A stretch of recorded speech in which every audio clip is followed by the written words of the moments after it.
تو عید کے دن کیا کرے اس کو نہیں پتا ہے، نتیجتاً وہ بوریت کا اظہار کر رہا ہے۔ رمضان کی عید کا یہ حال ہے لوگوں کا کہ لوگ آج کل رات بھر جاگ رہے ہیں، مطلب عید الفطر ہے اگلے دن تو چاند رات جس کو بولتے پوری رات جاگتے ہیں اور پورا دن سو رہے ہیں، اس کے بعد جتنے جلدی نماز کہیں مل جاتی ہے بس چلے گئے، اور بازار آپ دیکھیے صبح فجر کے بعد تک کھلے رہتے ہیں، اور لوگ نماز پڑھتے ہو جا کے سو جاتے ہیں، اور جا کے پڑھ گیا میں، اور پورا دن ویسا گزارتے ہیں۔ تو عید کا دن ہم کیسے گزارے، عید کے دن ہم کیا کریں، ہم کو پتہ ہی نہیں آتا۔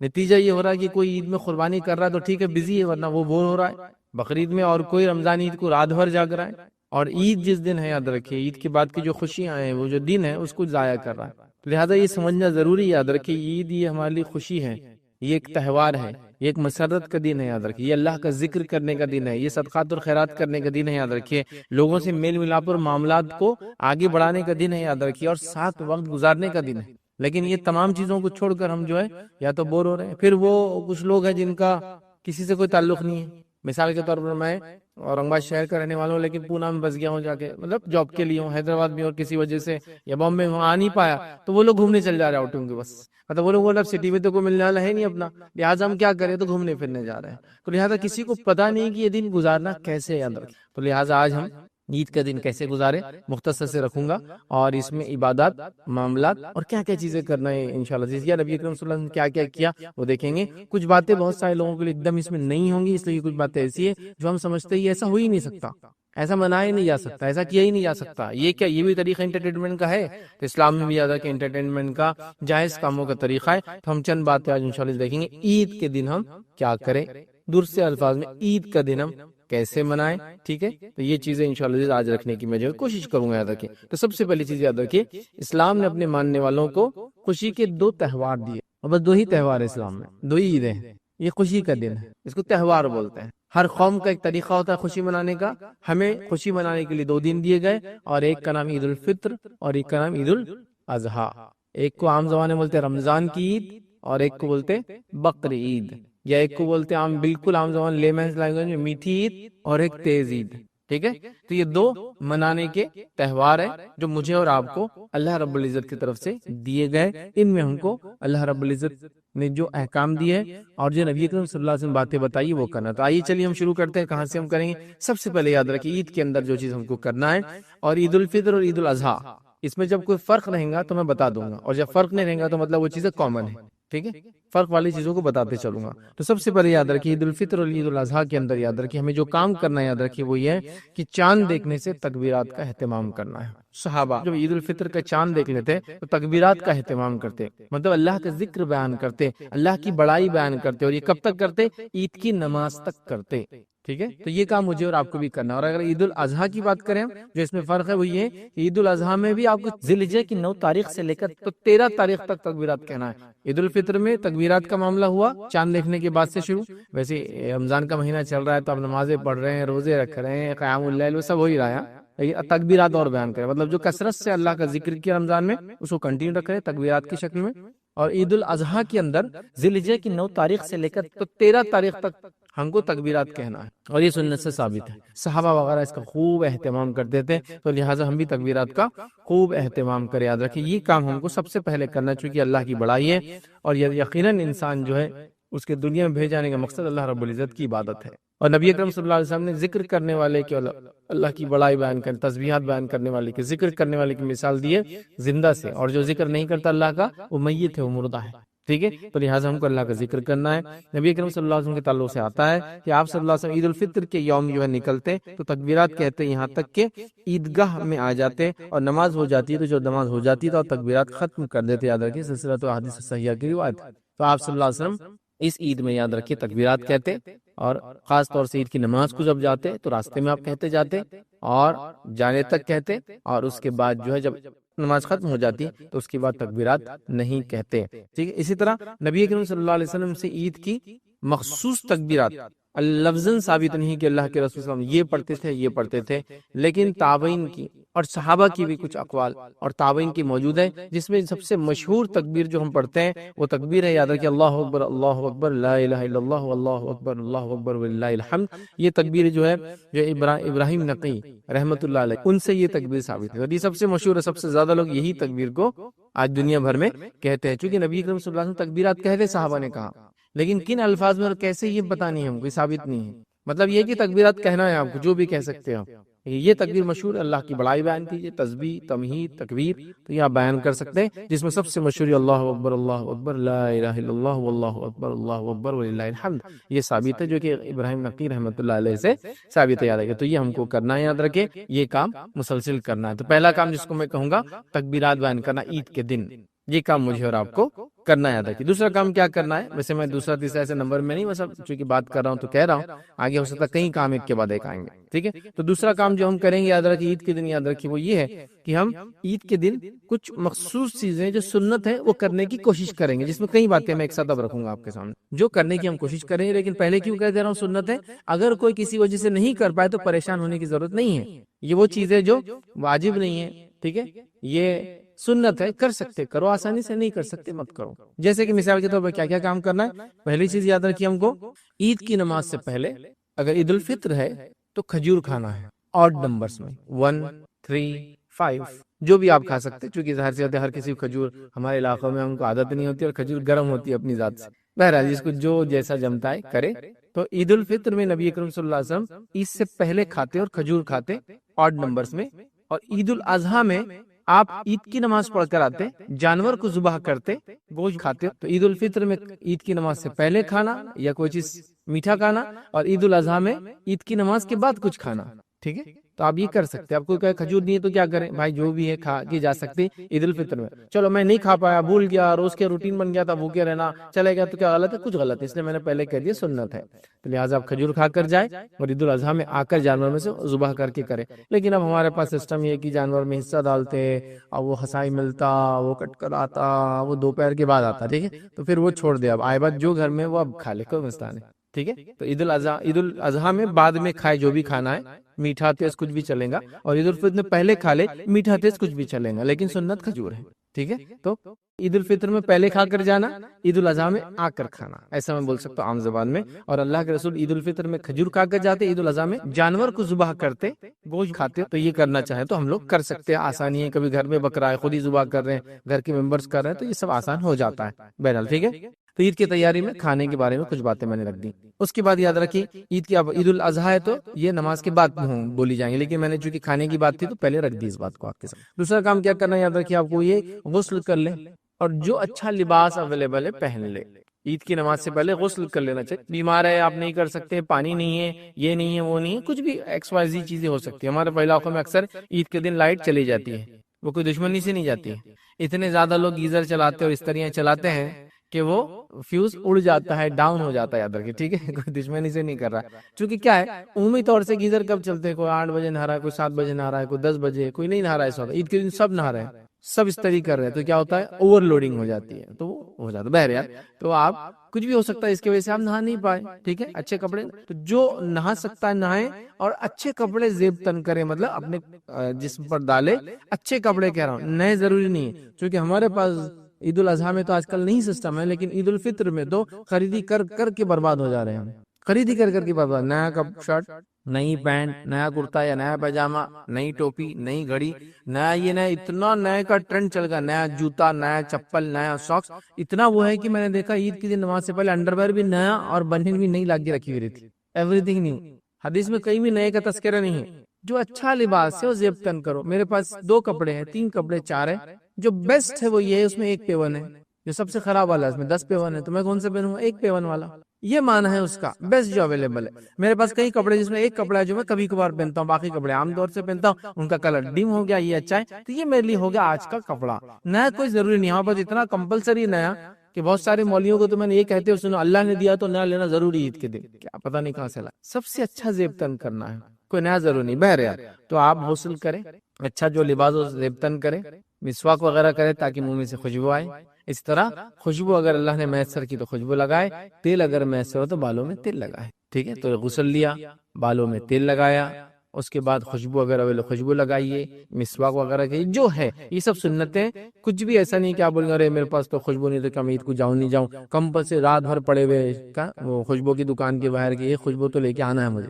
یہ اتنا کوئی ہارڈ اینڈ فاسٹ چیزیں نہیں ہیں. ٹھیک ہے، تو بہرحال یہ سب کام آپ کو سنت عید سے عید کی تیاریوں میں آپ شامل کر سکتے ہیں. اسی طرح یاد رکھیے عید کے دن عید کا پیدل جانا اور پیدل لانا یہ بھی سنت ہے. لیکن کوئی ضروری نہیں کہ آپ فالو کر پائے، کیونکہ آج کل شہروں کے حالات بڑے بڑے شہر ہو چکے ہیں اور عیدگاہیں بھی اتنی دور دور ہو چکی ہے کہ جس کو کبھی کبھار پاسبل نہیں ہوتا کہ آپ پیدل آئے اور پیدل جائے، یا آپ کی ایج، موسم اور سارے فیکٹرز کو آپ لے، لیکن اگر سہولت ہے تو پیدل جائیے اور پیدل آئیے۔ نبی کریم صلی اللہ علیہ وسلم خاص طور سے پیدل جاتے، پیدل آتے، حالانکہ آپ نماز کو سواری پر بھی جایا آیا کرتے، عید کے دن نہیں کرتے ویسے، تو لہٰذا آپ کوشش کریں کہ پیدل جائے، پیدل آئے۔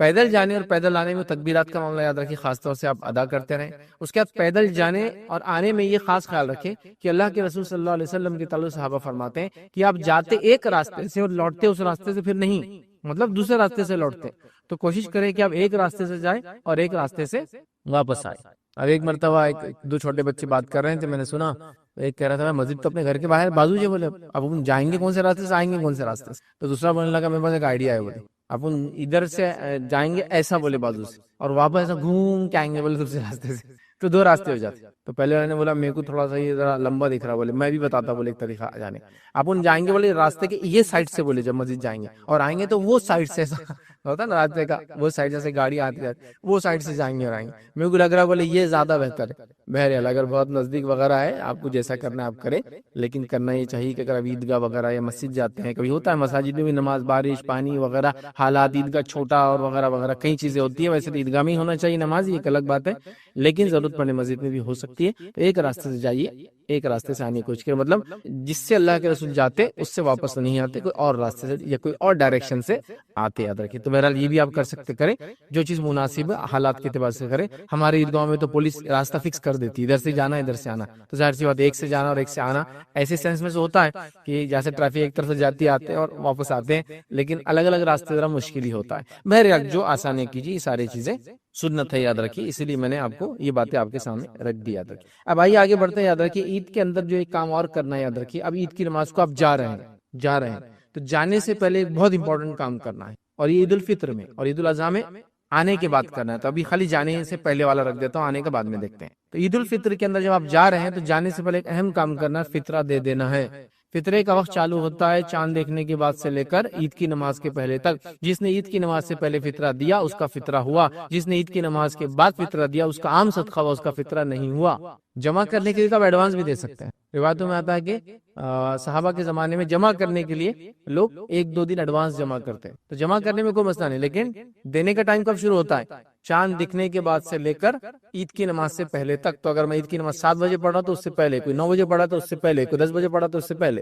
میں کیوں کہہ رہا اتنا؟ ہمارے پاس عید کی نمازیں بڑی لمبی لمبی چل رہی بھائی، صحابہ عید کی نماز جلدی سے مکمل کر۔ بہرحال چلیے جو بھی ہے، تو اب عید سے پہلے دینا ہے فطرہ، اس بات کو یاد رکھیے، یہ امپورٹنٹ کام ہے، یاد رکھیے۔ اب عید الفطر سے پہلے اس کا، اسی فطرے کی وجہ سے اس عید کا نام کیا پڑا؟ عید الفطر پڑا، یاد رکھیے، اور بڑا اہم ہے، اس کو زکوٰۃ الفطر بھی بولتے ہیں، یاد رکھیے، صدقہ فطر بھی بولتے ہیں، یاد رکھیے، ٹھیک ہے؟ تو یہ بڑی اہم چیز ہے، اس کا ثواب، اس کا اجر کیا ہے، ویسے اس پر لیکچر نہیں ہے ابھی، لیکن مختصر بتا رہا ہوں، وہ یہ ہے کہ جو لرزشیں، کوتاہیاں، کمزوریاں روزہ رکھنے میں ہوئی ہے، یہ اس کا کفارہ بن جاتا ہے۔ ہر آدمی دینے کی کوشش کرے، بہت مختصر، اس کے مسائل میں جانے کا ٹائم نہیں ہے، آپ 2.5 کلو سے لے کر 3 کلو کی رینج میں جو دینا ہے مختصر، آپ جو ہے کسی غریب کو ڈھونڈ کے دے دے، پہلے سے طے کر لے، عید کا چاند دیکھا اس کے بعد فوراً لے جا کے اس کو پہنچا دے۔ تو یہ بڑا اہم کام کرنا تھا آپ کو، اور میں نے آپ کے سامنے رکھ دیا۔ اب کیا کرنا ہے؟ اب عید کی نماز کے لیے ہم جا رہے ہیں، جانے کا طریقہ بھی ہوگا، اب کیسے پڑھیں وہ بھی بہت مختصر شارٹ میں لیتا ہوں۔ دونوں عید کی نماز یاد رکھیے ایک جیسی ہے، ٹھیک ہے؟ عید کی نماز یاد رکھیے 2 رکعت ہوتی ہے،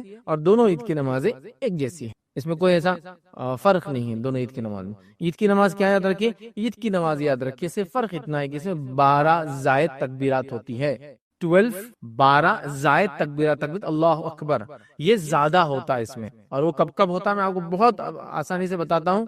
اور فار ایگزامپل، یہ بات میری سن لے جو لوگ، کہ بھائی میں اگر زائد تکبیرات میں گڑبڑ کر دوں تو کچھ نہیں ہوتا ہے، 12 کی جگہ 11 ہوگی، کچھ نہیں ہوتا ہے، 11 کی جگہ 15 ہوگی، کچھ نہیں ہوتا ہے، غلطی سے ہو گیا، یاد نہیں رہا، کنفیوز ہو گیا، تو ڈریے مت اس سے، ایسا ہوتا ہے لوگ ڈر جاتے ہیں، تکبیرات الگ ہوئی تو کیا نماز ضائع ہوگی؟ نہیں، کچھ نہیں ہوتا ہے۔ اور بالفرض کسی کو کچھ یاد نہیں آ رہا اور کنفیوز ہو کہ اب کیا کروں، تکبیرات سمجھ میں نہیں آ رہے، بغیر زائد تکبیرات کی پڑھ لی بھی تو نماز انشاءاللہ عید کی ہو جائے گی، لیکن یہ سنت ہے 12 زائد تکبیرات، چونکہ اللہ نے ایک بڑا دن دیا ہے، ایک تہوار دیا ہے، ایک خوشی کا دن دیا ہے، تو اللہ کی بڑائی، ہمارے پاس تو ہر خوشی کے اندر اللہ کی بڑائی بیان ہوتی ہے سب سے پہلے، تو ہم اس کی بڑائی بیان کر رہے ہیں۔ 12 تکبیرات کیسے کرنا؟ بہت ایزیسٹ وے، پہلی رکعت کے اندر 7 تکبیریں بولنا، دوسری رکعت کے اندر 5 تکبیریں زائد بولنا، کتنا آسان ہے، ہو گئی 12 زائد تکبیرات۔ 12 زائد تکبیرات کے اندر آگے پیچھے ہونے سے کوئی مسئلہ نہیں ہوتا انشاءاللہ۔ اور اسی کے ساتھ یہ بات بھی آپ کو جو بتا دوں کہ ان 12 زائد تکبیرات کے اندر عبداللہ بن عمر رضی اللہ عنہما رفع دین کیا کرتے تھے۔ اسی طرح نماز جنازہ کے اندر بھی عبداللہ بن عباس کے تعلق سے آتا ہے رضی اللہ عنہما، ان کے تعلق سے، اور عبداللہ بن عمر رضی اللہ عنہما کے تعلق سے آتا ہے، یہ دونوں یاد رکھیے رفع دین کرتے تھے۔ سمجھ گیا کتنا ایزی طریقہ ہے، کوئی اس میں مشکل نہیں۔ لوگ ڈر جاتے رہے وہ 2 رکعت ہے، 2 رکعت سمپل نفل نماز جیسی پڑھتے، سنت پڑھتے ہو جیسی ہے، بس تکبیرات زائد ہے، فرسٹ میں 7، سیکنڈ میں 5 اینڈ فنش ہو گیا۔ اتنا آسان ہے، یاد رکھیے اس میں کوئی فرق نہیں ہے، 2 رکعت نفل نماز ایک طرح سے 12 زائد تکبیرات کے، ٹھیک ہے۔ تو چلیے نماز عید کا معاملہ یاد رکھیے ہو گیا۔ اب عید کی نماز کے بعد یاد رکھیے، عید کی نماز کے بعد یا عید کی نماز سے پہلے اور عید کی نماز کے بعد یاد رکھیے کوئی دوسری نماز ثابت نہیں ہے، یاد رکھیے، ٹھیک ہے۔ عید کی نماز سے پہلے اور عید کی نماز کے بعد عیدگاہ میں یا جہاں عید کی نماز پڑھی جاتی ہے وہاں کوئی دوسری نماز ثابت نہیں ہے، یہ بات کو آپ یاد رکھیں۔ لیکن ایک روایت ملتی ہے کہ نبی اکرم صلی اللہ علیہ وسلم گھر آنے کے بعد عید کی نماز کے بعد 2 رکعت نماز پڑھتے تھے، جس کے تعلق سے ابن ماجہ کی روایت ہے، اور ابو سعید خدری رضی اللہ عنہ کے راویوں کہتے ہیں کہ نبی اکرم صلی اللہ علیہ وسلم جب گھر آ جاتے تو 2 رکعت پڑھتے۔ تو جو کوئی پڑھنا چاہے تو یہ سنت کو بھی آپ ریوائیو کر سکتے ہیں۔ ابھی لوگ آج کل نہیں پڑھتے، عید کی نماز پڑھتے ختم۔ عیدگاہ میں اس کے علاوہ کوئی نماز نہیں، عید کی نماز سے پہلے اور عید کی نماز کے بعد عیدگاہ میں کوئی نماز نہیں، یاد رکھیے۔ لیکن کوئی شخص اگر گھر پر آ جاتا ہے پڑھنا چاہے تو ابو سعید خدری رضی اللہ عنہ کی روایت ابن ماجہ کی، اس سے پتہ چلتا ہے 2 رکعت نبی اکرم صلی اللہ علیہ وسلم عید کی نماز کے بعد بھی نماز گھر پر آ کے پڑھتے، عیدگاہ میں نہیں پڑھتے تھے۔ اور اگر آپ عیدگاہ میں نماز نہیں پڑھتے ہوئے مسجد میں نماز پڑھے اور مسجد میں نماز پڑھنے کی وجہ سے آپ تحیۃ المسجد پڑھنا چاہے تو آپ پڑھ سکتے ہیں، کیونکہ اب یہ عیدگاہ نہیں ہے، مسجد ہے۔ بہرحال لیکن آپ کو لگ رہا ہے اختلاف ہو جائیں گا، لوگ بولیں گے کیا نیا تماشا کر رہا ہے آدمی، تو مت پڑھیے، چونکہ علم کی بڑی کمی ہے ہمارے علاقوں میں۔ عید کی نماز سے پہلے اور بعد عیدگاہ میں کوئی نماز نہیں ہے۔ اگر آپ مسجد میں پڑھتے تحیۃ المسجد وغیرہ آپ پڑھ سکتے ہیں، اور نبی اکرم صلی اللہ علیہ وسلم ثابت ہے کہ آپ گھر جا کر عید کی نماز کے بعد گھر پہ 2 رکعت پڑھتے، لیکن پھر بھی یہ سنتیں کو نہ بھی کرے تو مسئلہ نہیں، کو کرنا چاہے تو ضرور کر سکتا ہے۔ تو یہ بات بھی پوری کمپلیٹ ہوگی ہماری۔ اب عید کی نماز کے بعد ایک امپورٹنٹ عمل اب ہے، جیسا عید کی نماز سے پہلے ایک امپورٹنٹ عمل تھا فطرہ دینا عید الفطر میں، اب عید الاضحیٰ میں عید کی نماز کا امپورٹنٹ عمل ہے وہ ہے قربانی۔ اب میں اس کو کیوں کر رہا امپورٹنٹ عمل ہے قربانی؟ میں تو کر ہی نہیں رہا ہوں، سمجھ لیجیے، تو پھر میرے لیے کیا امپورٹنٹ رہا اس دن؟ مطلب میں نہیں کر رہا ہوں تو میرے لیے کچھ نہیں، جو کر رہا ہے اس کے لیے امپورٹنٹ عمل ہے۔ وہ کیا ہے معلوم آپ کو؟ وہ یہ ہے کہ عید کی نماز سے پہلے قربانی نہیں ہوتی ہے، قربانی صرف عید کی نماز کے بعد ہوتی ہے، اس لیے میں کہہ رہا ہوں امپورٹنٹ چیز۔ جیسا عید الفطر کا فطرہ عید کی نماز سے پہلے دینا ہے، بعد میں وہ عام صدقہ ہو جاتا ہے، تو اسی طرح اگر قربانی نماز کے پہلے دے دی گئی تو عام قربانی ہوگی، مطلب ذبیحہ ہو گیا، عام کھانے کے لیے حلال ہو گیا، قربانی ادا ہونی ہے۔ ایک صحابی تھے، قربانی کر دی اور گھر سے نکلی نماز کے لیے، اللہ کے رسول نے کہا کیا تو نے قربانی کر دی؟ تو ہاں کر لی، تو کہا یہ عام ذبیحہ ہوا، نماز سے پہلے عید کی قربانی نہیں ہوتی۔ تو لہٰذا آپ خود کر رہے تو یہ تو ٹھیک ہے، پھر آپ آ کے کریں گے، لیکن آپ خود نہیں کر رہے، آپ نے ایک بچر کو یا قصاب کو اپوائنٹ کر دیا یا کہیں آپ نے حصہ ڈال دیا۔ اب وہ جناب تو پڑھ لیے، فجر کے بالکل بعد اشراق ہوتے ہی جو ہے 6 بجے فجر تھی، اشراق سمجھو آخری وقت تھا، 6:30 مطلب 6:25 6:30 کو جو ہے اشراق کا وقت، مطلب انہوں نے جب فجر اپنی جو پڑھ لی عید کی نماز 6:40 کو وہ آ گئے صلاح دینے کے لیے، ذبح کرنے کے لیے، اور آپ ابھی سوتے پڑے ہو 8 بجے کے چکر میں، تو پھر نہیں ہوگا، اس کو آپ کو بولنا پڑے گا 8 کے بعد، میں بولوں گا تب کرنا اس سے پہلے۔ ہاں لیکن کسی نے ملٹیپل حصے ڈالے ایک جانور میں تو بہرحال اس میں جو بھی انسان سب سے پہلے نماز پڑھ لے، ایک بھی اگر پڑھ لے تو ہو جائیں گے قربانی، وہ ایک الگ مسئلہ۔ لیکن اگر آپ کا خود کا بکرا ہے، بھیڑ ہے، تو ظاہر سی بات آپ کا رہنا ضروری ہے، تو اس بات کا خاص خیال رکھیں۔ اب عید کی نماز کے بعد آپ کی قربانی اس سے پہلے ہو گیا تو عام ذبیحہ ہوا، عید کے بعد ہوگا تو قربانی ہوں گی۔ فطرہ بھی سیم ہے، عید کے بعد دیں گے نماز کے بعد تو عام صدقہ ہوگا، اور وہ لرزی سے اور وہ گناہ معاف نہیں ہوں گے جس کے عید الفطر کا یہ فطرے کا جو فائدہ تھا، لیکن آپ کو یہ نماز سے پہلے دینا ہے، اس کو نماز کے بعد کرنا ہے۔ تو جو فرق ہے میں آپ کو بیچ بیچ میں رکھتا چل رہا ہوں یاد رکھ۔ چلیے آگے بڑھتے ہیں۔ اب آپ نے قربانی وغیرہ کر لی، اور اگر عید الفطر تھا تو آپ نے بس نماز پڑھ لی، یاد رکھیے۔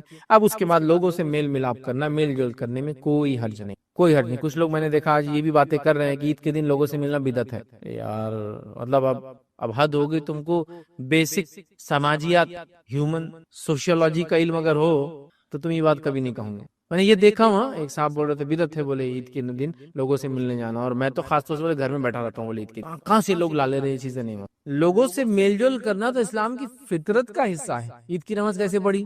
لوگوں میں۔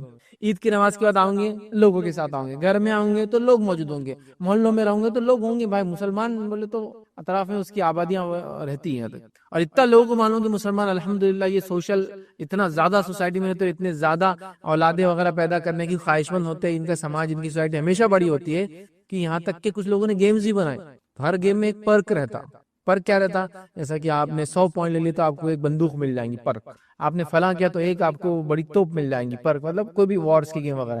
تو آپ کو معلوم اگر وہ مسلمان ملک ہے، ترکی آپ نے لے لیا، سلیکٹ کر لیا، تو کیا فرق رہتا؟ ہر 100 پوائنٹ کے بعد ایک کپل آپ کو ملتا ہے، ایک جوڑا.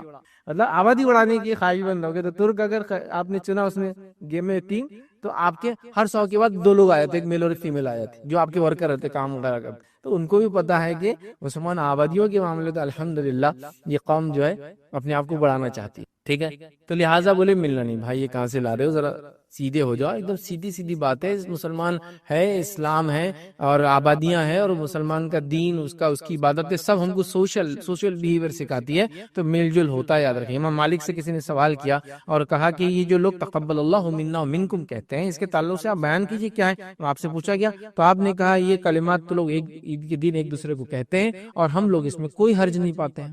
امام مالک سے کسی نے مسئلہ پوچھا کہ تقبل اللہ منا ومنکم پوچھنا کیسا ہے، تو وہ کیا کہہ رہے ہیں کہ مدینہ کے اندر ہم لوگ جو عید کے بعد جب ملتے ہیں تو یہ کہتے ہیں، مطلب عید کے بعد ملتے ہیں تو یہ کہتے ہیں، کیا کہتے ہیں؟ تقبل اللہ منا ومنکم، ہم سے اور اللہ تم سے قبول کرے. یا اگر سنگولر تقبل اللہ منی ومنک، اللہ مجھ سے اور تجھ سے قبول کرے، یا ہم سے اور تم سے قبول کرے. یہ پلورل اور سنگولر کوئی مسئلہ نہیں، آپ جو بولنا چاہیں آسان ہے آپ کے لیے بولے. جیسا ہمارے پاس سلام ہے، سلام کو ہم کبھی بھی سنگولر بولتے ہی نہیں، کس کو بھی بولے ہم پلورل میں بولتے ہیں، السلام علیکم تم سب پر، وعلیکم السلام تم سب پر. تو ہم پلورل بولتے ہیں، چونکہ اللہ کے رسول نے سنگولر میں سلام نہیں کیا. السلام علیکم اگر سنگولر کہیں گے تو کم کہتے ہیں، لیکن ہم تم سب پر. تو لہٰذا یہاں بھی آپ کو جو بولنا ہے. تو وہ کہہ رہے ہیں کہ ہم لوگ مدینہ کے لوگ، اور یہ چلا رہا ہے ان کے پاس، تو ہم لوگ جو ہے یہ کہتے تھے، یاد رکھیے. تو مدینہ کے اندر یہ چلن اور اس میں ہم کو حرج نہیں سمجھتے. تو لوگ ملتے تھے اور کچھ کہتے تھے، مطلب ہوا کہ عید کے دن آپ مل سکتے ہیں، عید کی مبارکبادیں دے سکتے ہیں. ٹھیک ہے، سب سے اچھی دعا تو یہی ہے، تقبل اللہ منا ومنکم، اللہ ہم سے اور آپ سے قبول کرے. ٹھیک ہے، آپ یہ دعائیں دیجیے اور مل سکتے ہیں تک. تو اس میں کوئی حرج نہیں ہے. اب کوئی اس پہ بہت شرعی مسئلے پوچھنے نہ بڑھ جائے کہ عید کے دن ملنے جانا درست ہے کیا، عید کے دن سسرال جانا درست ہے کیا، عید کے دن پڑوس جانا درست ہے. بھائی ایسے سوالات مت کرو. سمپل ہیومن بیہیویئر کا تقاضا یہ، اس میں آپ کوشچنز مت لاؤ خواہ. سمپل ہیومن بیہیویئر ہے نا، لوگ ساتھ رہیں گے تو ایک دوسرے کو عزت دینا ضروری ہے کیا؟ قرآن سنت ثابت کرو، عزت ایک انسان کو دینا ضروری ہے چاہے آپ جہاں بھی رہے. ایسے اس کو آپ پرٹیکولر مت کیجیے. تو لوگ بہت ساری چیزوں کو اننیسری پرٹیکولر کرنے کی کوشش کرتے ہیں. چلیے آگے بڑھتے ہیں. اب عید کے بارے میں اور کچھ چیزیں، اب یہ تو نماز وغیرہ قربانی اور یہ سب جو تھا وہ لے لیا. اب عید کے بارے میں کچھ اور چیزیں. اللہ تعالیٰ کا عید کے دن شکر ادا کیجیے جتنا کر سکتے ہیں، الحمدللہ، اور ساری چیزیں تکبیرات و بیان کر رہے ہیں، اب شکر ادا کیجیے. ٹھیک ہے، اللہ کا شکر ادا کیجیے کہ اللہ نے عید دی، عید کا موقع دیا، زندگی دی، لوگوں سے ملنے کا موقع دیا، خوشیوں میں شامل کیا. اللہ دنیا میں خوشیوں میں شامل رکھیے، جنت میں ہم کو جمع کرے، خوشیوں میں شامل رکھیے. اس کی حمد و ثنا، اس کی بڑائی، اس کا شکر ادا کیجیے ساری نعمتوں کے لیے جو اس نے. امت کے حیثیت سے شکر ادا کریں، خاندان کے ذمہ دار کے حیثیت سے شکر ادا کریں، ایک انڈیویجول حیثیت سے شکر ادا کریں. یہ امپورٹنٹ کام. اسی کے ساتھ ساتھ جو ہے عید کے دن اور کیا کرنا چاہیے، عید کے دن کیا کریں ہم کہہ رہے ہیں نا. ابھی تو عبادت وغیرہ تو صبح کا معاملہ ہو گیا، یہ نماز وغیرہ تو ابھی تو صبح ہی ہماری ہے نا. اب عید کے دن آپ کیا کریں گے؟ عید کے دن آپ چاہے تو کھیل کود بھی آپ کر سکتے ہیں، بالکل جائز ہے. ایسے کھیل کود جس سے لوگوں کو جوش اور جذبہ آئے، ایسے کھیل کود جس سے لوگوں کی صحت وغیرہ اچھی رہے. اور نبی اکرم صلی اللہ علیہ وسلم چونکہ خوشی کا دن ہے، اس کا اہتمام کیا کرتے تھے. آئیے ایک روایت میں آپ کے سامنے رکھتا ہوں تو پتہ چل جائیں گے اللہ کے رسول صلی اللہ علیہ وسلم نے عید کیسی بنائی. صحیح بخاری کی روایت ہے، ماں عائشہ فرماتی ہے، کہتی ہے عید کے دن جو ہے سوڈان کے کچھ صحابہ ڈھال اور حراب کا کھیل دکھا رہے تھے. عید کے دن ماں عائشہ فرما رہی سوڈان کے کچھ صحابہ، ٹھیک ہے، سوڈانی صحابہ، وہ کیا کر رہے تھے؟ ڈھال لیے ہوئے تھے، اور جو ہے حراب مطلب حرب کی جمع، حراب مطلب جنگوں کے اندر جو کثرتیں ہوتی تھی، یہ جنگوں کے لیے جو تیاریاں ہوتی تھی، اس کے لیے جوش دلا رہے تھے کھیل کے ذریعے، تاکہ یوتھ جو ہے اپنے آپ کو اچھا باڈیلی فٹ رکھے. ٹھیک ہے، تو وہ جوش دلاتے کھیل رہے تھے. اب یا میں نے خود رسول اللہ صلی اللہ علیہ وسلم سے کہا یا آپ نے فرمایا کہ تم بھی دیکھنا چاہتی ہو. وہ کہہ رہی میں بھول گئی، لیکن شاید میں نے پوچھا یا اللہ کے رسول نے خود کہا کیا تم بھی دیکھنا چاہتی ہو. مطلب کھیل کر سکتے ہیں اور کھیل کو دیکھا جا سکتا ہے سب بیٹھ کر. اور یہ کھیل کہاں ہوتا معلوم آپ کو؟ مسجد نبوی میں. تو آپ نے کہا آؤ، یا وہ کہتی شاید میں نے کہہ دیا یا اللہ کے رسول نے کہا دیکھنا چاہتی ہوں. میں نے کہا ہاں. تو آپ نے مجھ سے کہا، اپنے جو پیچھے کھڑے کر لیا اور کہا جاؤ کھڑے ہو جاؤ. اور میں اللہ کے رسول کے بازو کھڑے رہی اور کاندھے پہ سر رکھ کے چہرے کو چہرہ لگا دیا. ہسبینڈ اینڈ وائف ہے نا، بازو رکھ کے میں دیکھتی. تو وہ کہتی ہے کہ میں نے چہرہ آپ کے چہرے پر رکھا تھا، مطلب یا بازو رکھا تھا تو چہرے سے چہرہ ٹچ ہو جاتا ہے. ٹھیک ہے، اور اس طرح سے پیچھے سے، مطلب باقی باڈی پیچھے تھی، خالی چہرہ آگے تھا. اس طرح سے میں کھیل دیکھتی رہی. اور آپ فرماتے رہے تھے کیا کافی ہو گیا، کیا تم تھک گئی ہو، مجھ سے سوال کر رہے تھے. تو کچھ روایتوں میں الفاظ ہیں، آپ نے کہا نہیں نہیں میں بھی اور دیکھنا چاہتا ہوں. آپ نے کہا ٹھیک ہے دیکھو. پھر ایک مرتبہ آپ نے کہا کیا آپ ٹھیک ہے کافی ہے؟ تو میں نے کہا آپ ٹھیک ہے. تو آپ نے کہا پھر تم چلی جاؤ. تو پھر وہ اندر چلی گئی. تو آپ نے خود نے کھیل دیکھا، اپنی بیوی کو کھیل دکھایا. اس سے پتہ چلتا ہے کہ عید کے دن کھیل کود کرتب ایکروبیٹکس ایسی چیزیں کر سکتے ہیں جس سے نوجوانوں میں اچھی صحت کا جوش آئے. اب ظاہر سے جنگی وغیرہ تو ہے ہی نہیں، تو اچھی صحت کی جوش آئے. چونکہ آج کل معاملہ یہ ہے کہ لوگوں کی زیادہ جو چیز بنی ہوئی ہے انگلیاں بنی ہوئی ہے، بہت اسٹرینتھ ہے اس کے اندر، ہے نا.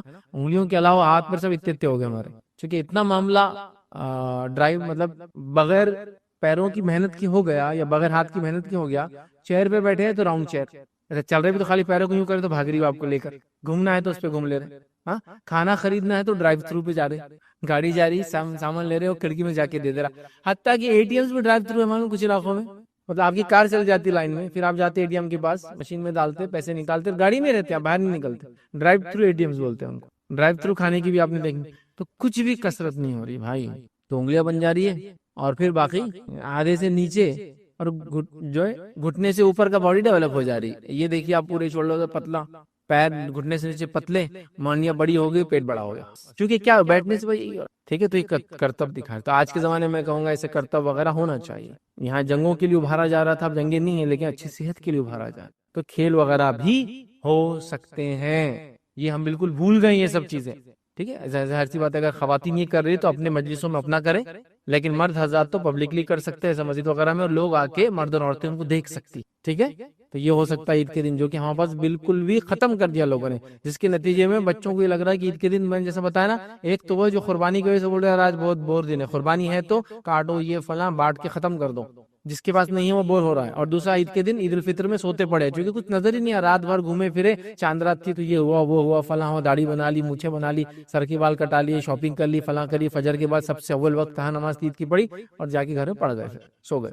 یہ نہیں ہونا چاہیے. تو کھیل کود ہو رہا تھا، کر سکتے ہیں. یہ جائز انٹرٹینمنٹ سے جو دیا ہے شریعت نے، افسوس ہم نے سارے انٹرٹینمنٹ کو ختم کر دیا. بہرحال آئیے اب اور کیا ہے اس کے علاوہ اور کیا ہوتا تھا. آئیے اسی دن نبی کریم صلی اللہ علیہ وسلم کے گھر وغیرہ میں نغمے وغیرہ گائے جاتے تھے اور اس کی محفلیں بھی ہوتی تھی. فیملی ممبر جمع ہوئے، بچے کچھ غزل پڑھ کے سنا رہے ہیں، بچیاں کچھ ترانے گا رہی ہے، آپ اچھے اشعار پڑھ رہے ہیں، ایک دوسرے سے کوئی اچھی باتیں کہہ رہے ہیں، ایلوکویشن کمپٹیشن چل رہے ہیں گھر کے اندر، چلو کون اچھا بولتا آج کے دن کے بارے میں، ہوتا ہے نہیں. یہ سب کر سکتے ہیں. نغمے و ترانے کی محفلیں ہوئی. اور روایت کے الفاظ سنیے، یہ نبی اکرم صلی اللہ علیہ وسلم کے زمانے کی بات ہے، صحیح بخاری کی روایت ہے اور آپ کے گھر کی بات ہے. یہ کوئی ناچ گانا رنگ رلیاں شراب نوشی برائی نہیں ہو رہی، لیکن یہ جائز اور حلال انٹرٹینمنٹ ہے. کیا ہو رہا تھا؟ میں عائشہ فرماتی اور کہتی ہیں، روایت کے الفاظ ایسے ہیں کہ آپ سن کے گھر میں خود اہتمام ہوتا تو آپ فرماتی اور کہتی ہے ابوبکر تشریف لائے. نبی اکرم صلی اللہ علیہ وسلم گھر ہے، میں عائشہ ابوبکر تشریف لائے، مطلب ان کے والد تشریف لائے. ٹھیک لائے تو میرے پاس مطلب نبی کے گھر میں میرے پاس 2 لڑکیاں وہ شعر گا رہی تھی جو انصار نے جنگ کے موقع پر کہے تھے. یہ لوگ تو شاعری لکھنا تو مطلب شعر شاعری تو عربوں کے لیے ایسی بات تھی نبی اکرم صلی اللہ علیہ زمانے میں کہ بیٹھے بیٹھے بنا دیتے تھے، اچھائی پہ برائی پہ خوشی پر غم پر اس پر اس پر. تو یہ کوئی جنگ ہوئی تھی تو اس میں کچھ اشعار بنائے تھے. تو یہ انصار کی 2 لڑکیاں میرے گھر میں بیٹھ کر یہ اشعار گا رہی تھی، گیت گا رہی تھی، ترانہ گا رہی تھی، نظم پڑھ رہی تھی، اشعار کو نظم کی شکل میں پڑھ رہی تھی. عائشہ رضی اللہ عنہا فرماتی ہیں کہ گانے والیاں نہیں تھی، لیکن یہاں گانے والیاں بولے تو ایک تو بڑی عورتیں نہیں تھی یہ، اور پروفیشنل سنگرز نہیں تھے یہ. گانے والیاں نہیں تھی، بچیاں تھی چھوٹی چھوٹی. جس سے پتا چلا چھوٹی بچیوں کی آواز تو مرد بھی سن سکتے ہیں، کوئی مسئلہ نہیں. بڑی عورتیں تو میں نے اس لیے کہا وہ الگ اپنی مرضی سے جمائے، چھوٹی بچیوں کا مسئلہ نہیں. تو یہ کوئی پروفیشنل گانے والیاں یا عورتیں نہیں تھیں. ابوبکر نے فرمایا رسول اللہ صلی اللہ علیہ وسلم کے گھر میں یہ شیطانی باجے اور یہ جو ہے عید کا دن ہے. بتا ابوبکر صدیق رضی اللہ عنہ ابھی مسئلے کا علم نہیں آپ کو، تو کیا کرے آتے اللہ کے رسول کے گھر میں یہ شیطانی باجے اور یہ گانا وغیرہ تو آپ بولتے نا گیت سنگیت باجے باجے، لیکن وہ باجا ضروری نہیں اس میں ہوتا ہے، لیکن وہ ہو رہا ہے. تو آپ نے کہا کہ یہ شیطانی باجے اور عید کا دن تھا جو ہے، اور وہ بچیاں یاد ہے کہ دف بھی بجا رہی تھی، گیت بھی گا رہی تھی اور دف بھی بجا رہی تھی. تو میں ابوبکر صدیق نے کہا یہ اللہ کے رسول کا گھر اور یہ شیطانی باجے گاجے یہ سب ہو رہے. آخر رسول اللہ صلی اللہ علیہ وسلم کو یہ بات پتا چل گئی کہ ابوبکر ناراض ہو گئے اور لڑکیوں کی طرف جا رہے ہو کرے ان کو. تو نبی اکرم صلی اللہ علیہ وسلم نے کیا فرمایا سنی. تو جو ہے آخر رسول اللہ صلی اللہ علیہ وسلم ابوبکر سے فرمایا اے ابوبکر ہر قوم کی عید ہوتی ہے، آج ہماری عید کا دن ہے. ابو بکر صدیق ناراض ہو گئے، یہ تو شیطانی عمل ہے، دب جو بجا رہی بچیاں، اور آپ روکنے کے لیے گئے۔ اللہ کے رسول کیا فرمایا، ابو بکر ہر کسی کی عید ہوتی ہے، یہ آج ہماری عید کا دن ہے۔ مطلب کرنے دو ان کو ترانے جو بچیاں گا رہی ہے، عورتیں نہیں تھی پھر کہہ رہا ہوں، عورتیں اگر گا رہی ہے تو ان کی آواز سے بڑے نہیں سن سکتا، گھر کے اندر گائے ہو، بچیوں کی آواز کوئی بھی سن سکتا ہے۔ تو گویا مرد کرتب دکھا رہے تھے، ہاں ایکروبیٹکس کر رہے تھے، مرد اور عورتوں نے دیکھا مسجد کے اندر، یہاں چھوٹی بچیاں گا رہی ہے اور مرد اور عورتیں دونوں سن رہی ہیں اس کو، ٹھیک ہے، تو لہٰذا یہ ہو سکتا ہے۔ تو آج ہو رہا ہے کہ ہمارے گھر میں بچیوں کو اشعاری کہاں تھے جو ہوں گا یہ سب، بچوں کو آنا چاہیے نا، کچھ انگلش میڈیم سے پڑھاتے ہیں، انگلش کچھ ان کی ڈھنگ کی آتی نہیں، ان کو بیچاروں کو بیسک ریڈنگ ہی نہیں آتی ہے، تو یہ پوئمز ووئمز کہاں سے پڑھیں گے وہ انگلش میں؟ اب جو مادری زبان ہوتی ہے اس میں آدمی ترانے گاتا ہے، اس میں گیت گاتا ہے وغیرہ، بہت آسان ہے، بہرحال تو بڑا مشکل آج کل ملتا نہیں ہے، لیکن ایسا ہو سکتا ہے تو آپ کریں، عید کے دن ہی ہو سکتا ہے، نبی کے گھر میں ہوا، صحابہ کے پاس ہوا، عید کے دن یہ ہوا، تو کھیل کود کا ہو گیا، نغمے ترانے گانے سب جائز ٹرمز میں، چونکہ اب گانے والے تو اب نہیں، اچھا حافظ میں نے بولتے اب میں ڈی جے بجاؤں گا، ڈی جے ویجے نہیں بولا میں نے، سمپل دف کے ساتھ ترانے وغیرہ، جس میں گانا مطلب کوئی چیز پڑھنا یا بولنا منہ سے، سو گانا بولتے ہیں، اچھا بھی ہو سکتا ہے، برا بھی ہو سکتا ہے، صحیح بھی ہو سکتا ہے اور غلط بھی ہو سکتا ہے، تو الگ الگ چیزوں کو الگ الگ نام دیے جاتے ہیں، تو یہ یاد رکھیے اس سینس میں، تو نغمے گائیے، ترانے پڑھیے، اشعار پڑھیے، پوئٹری جس کو بولیں گے وہ سب کیجیے، بیٹھیے ساتھ بیٹھیے، کھانا کھائیے، اس وقت یہ سب باتیں ہوتی وقت، چھوٹی بچیاں گھر میں کرے، گیت گائیے، سب چیزیں ہونا چاہیے، یاد رکھیے۔ بہرحال ہمارے پاس یہ نہیں ہے، اور لہو اور لعب سے اجتناب کیجیے، یاد رکھیے، لہو اور لعب کیا ہے یاد رکھیے، عید ہو گئی اور رمضان ختم ہو گیا، تو ایک مہینہ میں گالی نہیں دیا، ایک مہینہ میں نے برائی نہیں کی، ایک مہینے میں نے فلم نہیں دیکھی، ایک مہینے میں نے داڑھی نہیں کاٹی، ایک مہینے میں نظر نہیں اٹھائی، اب سب پہلے دن ہی کرنا ہے، پورے 30 دن کا کوٹا اب فرسٹ ڈے کرنا ہے، یہ ہو رہا لہو لعب، یہ کامن ہے بس۔ یہ ایسے لوگوں کی مثال جو رمضان کے پورا ایک مہینہ احتیاط کرتے، اور رمضان کی عید کے دن آپ کو کتنا، عید کے دن نئی فلمیں ریلیز ہوتی، پتا ہے آپ کو اس ملک میں ہمارے کیوں ریلیز ہوتی؟ کیونکہ بیوقوف قوم نے جا کے دیکھنا ہی ہے نا، اب ادھر اتنے نیکی کرے تو اب گناہ بھی تو کرنا پڑیں گے نا اتنی نیکی کے بعد، تو عید کے دن فلم ریلیز ہو رہی ہے، عید کے دن ہر برائی ہو رہی ہے، عید کے دن تو عید کی رات حجام جو ان کے ہاتھا برباد ہو جا رہے ہیں، سب کو داڑیاں کٹانا جس نے ایک مہینہ رکھی، یہ سب ہو رہا ہے نہیں ہو رہا ہے، تو بہرحال عید کو جو ہے لہو اور لہب سے اجتناب کی، برباد مت کیجیے، ورنہ ایسی مثال ہو جائیں، کسی ایک شخص نے بڑی اچھی مثال دی تھی، ایک انسان تھا، اس کے پاس ایک گھوڑا تھا، گھوڑے کو گندی عادت تھی، کچھ جانوروں کو ہو جاتی گندی عادت، گندی عادت کیا تھی، اپنا پیشاب کرتا تھا پلٹ کے سونگتا تھا، اب اس سے کیا ہوتا معلوم، آدمی کو جانا سواری کرنا، پیشاب آیا، اس کو پیشاب کرا، پھر گھوم کے سونگتے کھڑا ہوا، کتنا مشکل ہوتا، بری عادت بھی تھی، تو اس کے جو مالک کے ساتھ ایک دوسرا آدمی پر ٹریول کر رہا تھا، اس نے دیکھا یہ گندی عادت، تو کہا یہ کیا گندی عادت تیرے گھوڑے کو، میرے پاس دے میں سیدھا کرتا ہے، اس نے کہا ٹھیک ہے لے لو، تو سیدھا کر دو وہ سفر میں، اب یہ بیٹھ گیا نیا اونر، مطلب نیا رائڈر بیٹھ گیا، اس کے پاس تھا چابک، پیشاب کر کے پلٹتا گیا، ایسا دیتا اس کو وہ کہ گھوڑا سیدھا ہو گیا، اب گھوڑا سمجھا کہ میرا بہت رائڈر ڈینجر ہے، اب وہ رائڈنگ کرنے لگا، تھوڑی دیر بعد اس نے وہ عادت چھوڑ دی، مطلب تھوڑے دن جو بھی دن میں ٹریول کرے، اب وہ سونگتا نہیں تھا پلٹتا، جب یہ دیکھا اس نے رائڈر نے، جو سیکنڈ رائڈر تھا اس کے اونر کا دوست، تو کہا اب ٹھیک ہے تیرا گھوڑا اچھا ہو گیا، اب تم چلاؤ، پھر جب یہ دوسرا رائڈر بیٹھا اور وہ رائڈر آگے نکلا اپنے گھوڑے کو لے کر، جب گھوڑے نے دیکھا وہ چلا گیا، الٹا بھاگنا شروع کیا، پھر اور جہاں جہاں پیشاب کیا تھا پورا سونگنا شروع کیا، مطلب جب تک رائڈر ڈینجر تھا تو پیشاب کر رہا تھا، اب سونگنا نہیں تھا وہ، لیکن جیسی پرانا رائڈر آیا اس کا اونر، الٹا بھاگنا شروع کیا اس نے، اور جہاں جہاں پیشاب کیا تھا سونگنا شروع، ہم لوگوں کی مثال بھی ایسی ہو جاتی ہے، رمضان میں جو جو کام نہیں کیے، آپ عید کے دن بتاتا میں، فلم دیکھوں گا، گانے گاؤں گا، سوتے پڑے رہوں گا، فلاں کروں گا، یاشیا کروں گا، وہ جو نشے سے رکا تھا نشے کروں گا، فلاں کروں گا، یہ سب کر رہے ہیں، اللہ کے لیے ایسا مت کیجیے، عیدین کو یا عید کے بعد چیزوں کو ایسا مت کیجیے، یہ خوشی کے دن ہے، یہ بڑی نعمت کے دن ہے، یاد رکھیں، بہرحال یہ کیجیے، اسی طرح فضول خرچی سے بچیے، عید میں فضول خرچی بڑی ہوتی ہے ہمارے پاس، مت کیجیے، سادہ رہیے، ہاں جہاں ضرورت مند ہے ان پہ خوب خرچ کیجیے، الگ بات ہے، لیکن فضول خرچی سے اجتناب کیجیے، ٹھیک ہے۔ اسی طرح عید کے موقع کو ایک اچھا موقع بنا لیجیے اپنے ناراض بھائیوں سے رشتے جوڑنے کا، ہے نا، ناراض بھائی سے رشتے جوڑنا کیا ہے، بڑے بھائی سے تھوڑا اختلاف تھا، عید کا دن موقع ہے، معافی مانگ لے، مل لے، چلو معافی نہیں مانگنا، اختلاف نہیں ختم، مل تو لو یار، جا کر فائدے ہوتے ہیں، اور یہ بات بھی میری یاد رکھو، جب کوئی آدمی دوسرے کے بارے میں کینہ رکھتا ہے اپنے دل کے اندر، تو اس کی جو ہر جمعرات کو حساب کتاب ہوتا ہے اور مغفرتیں ہوتی ہے لوگوں کی، اس کا حساب اوپر نہیں جاتا ہے، یہ بولا جاتا ہے کہ اگلی بار کے لیے چھوڑ دو، اس کا مت کرو جو کینہ ہے اس کے در۔ 15 شعبان کو اللہ رب العزت سب کی مغفرت کرتا ہے سوائے مشرک کے اور کینہ پرور کے، معلوم آپ کو، یہ فضیلت ہے اس رات کی، منانا نہیں ہے لیکن فضیلت ہے اس کی، کینہ پرور اور مشرک کی مغفرت نہیں کرتا، کینہ جس میں دل میں کچھ ہے اس کو کہتا ہے چھوڑ دو اس کا معاملہ، بعد میں دیکھیں گے، جب تک کینہ ختم نہیں ہوتا لیٹ اٹ بی، چھوڑ دو اس کا معاملہ، مطلب مجہول، بیچ میں لٹک جاتا آپ کا معاملہ، تو کیوں کر رہے ہیں ایسی چیزیں، تو یہ عید اچھا موقع ہے، عید کے دن میٹھا بھیج دیا، عید کے دن کوئی چیز بھیج دی, عید کے دن ملنے چلے گئے, یوں ہی صحیح لیکن چلے گئے ملنے. ہوتا ہے نا, بیوی آ گیا, اگر آپ ٹیڑھا ٹیڑھا چل رہے, میرے کو سیدھا ملنا نہیں ہے, بھائی آیا کیا, کھولا کیا, گھر میں بھی ایسا چل, ایسے ہی صحیح جا کے آ بھائی. شروعات تو ابھی ٹیڑھا رہیں گا, بعد میں سیدھا ہو ہی جائیں گا, کچھ نہ کچھ اچھی بات نکل ہی جائیں گی. رشتے ملانے کا, پڑوسی سے اختلاف ہے, رشتے بنا لیجئے, عید کا دن ہے. لوگ بہت ساری باتیں چھوڑ بھی بھول جاتے ہیں مطلب عید کا دن. ویسا مثال کے طور پہ آپ کا جھگڑا تھا پڑوسی سے, لیکن آپ چلے گئے عید کے دن, تو بولے گا میرا اس سے بہت خطرناک اختلاف, عید کا دن آج نہیں ہے نا. تو یہ رشتوں کو جوڑنے کا, اختلافات کو ختم کرنے کا, جھگڑوں کو مٹانے کا, معاملات کی صلح کرنے کا, اور کئی چیزیں ہو سکتی بھائی. تو اس کا موقع بنے, تو ناراضگیوں کی صلح کرنے کا بنا لیجیے اس کو موقع.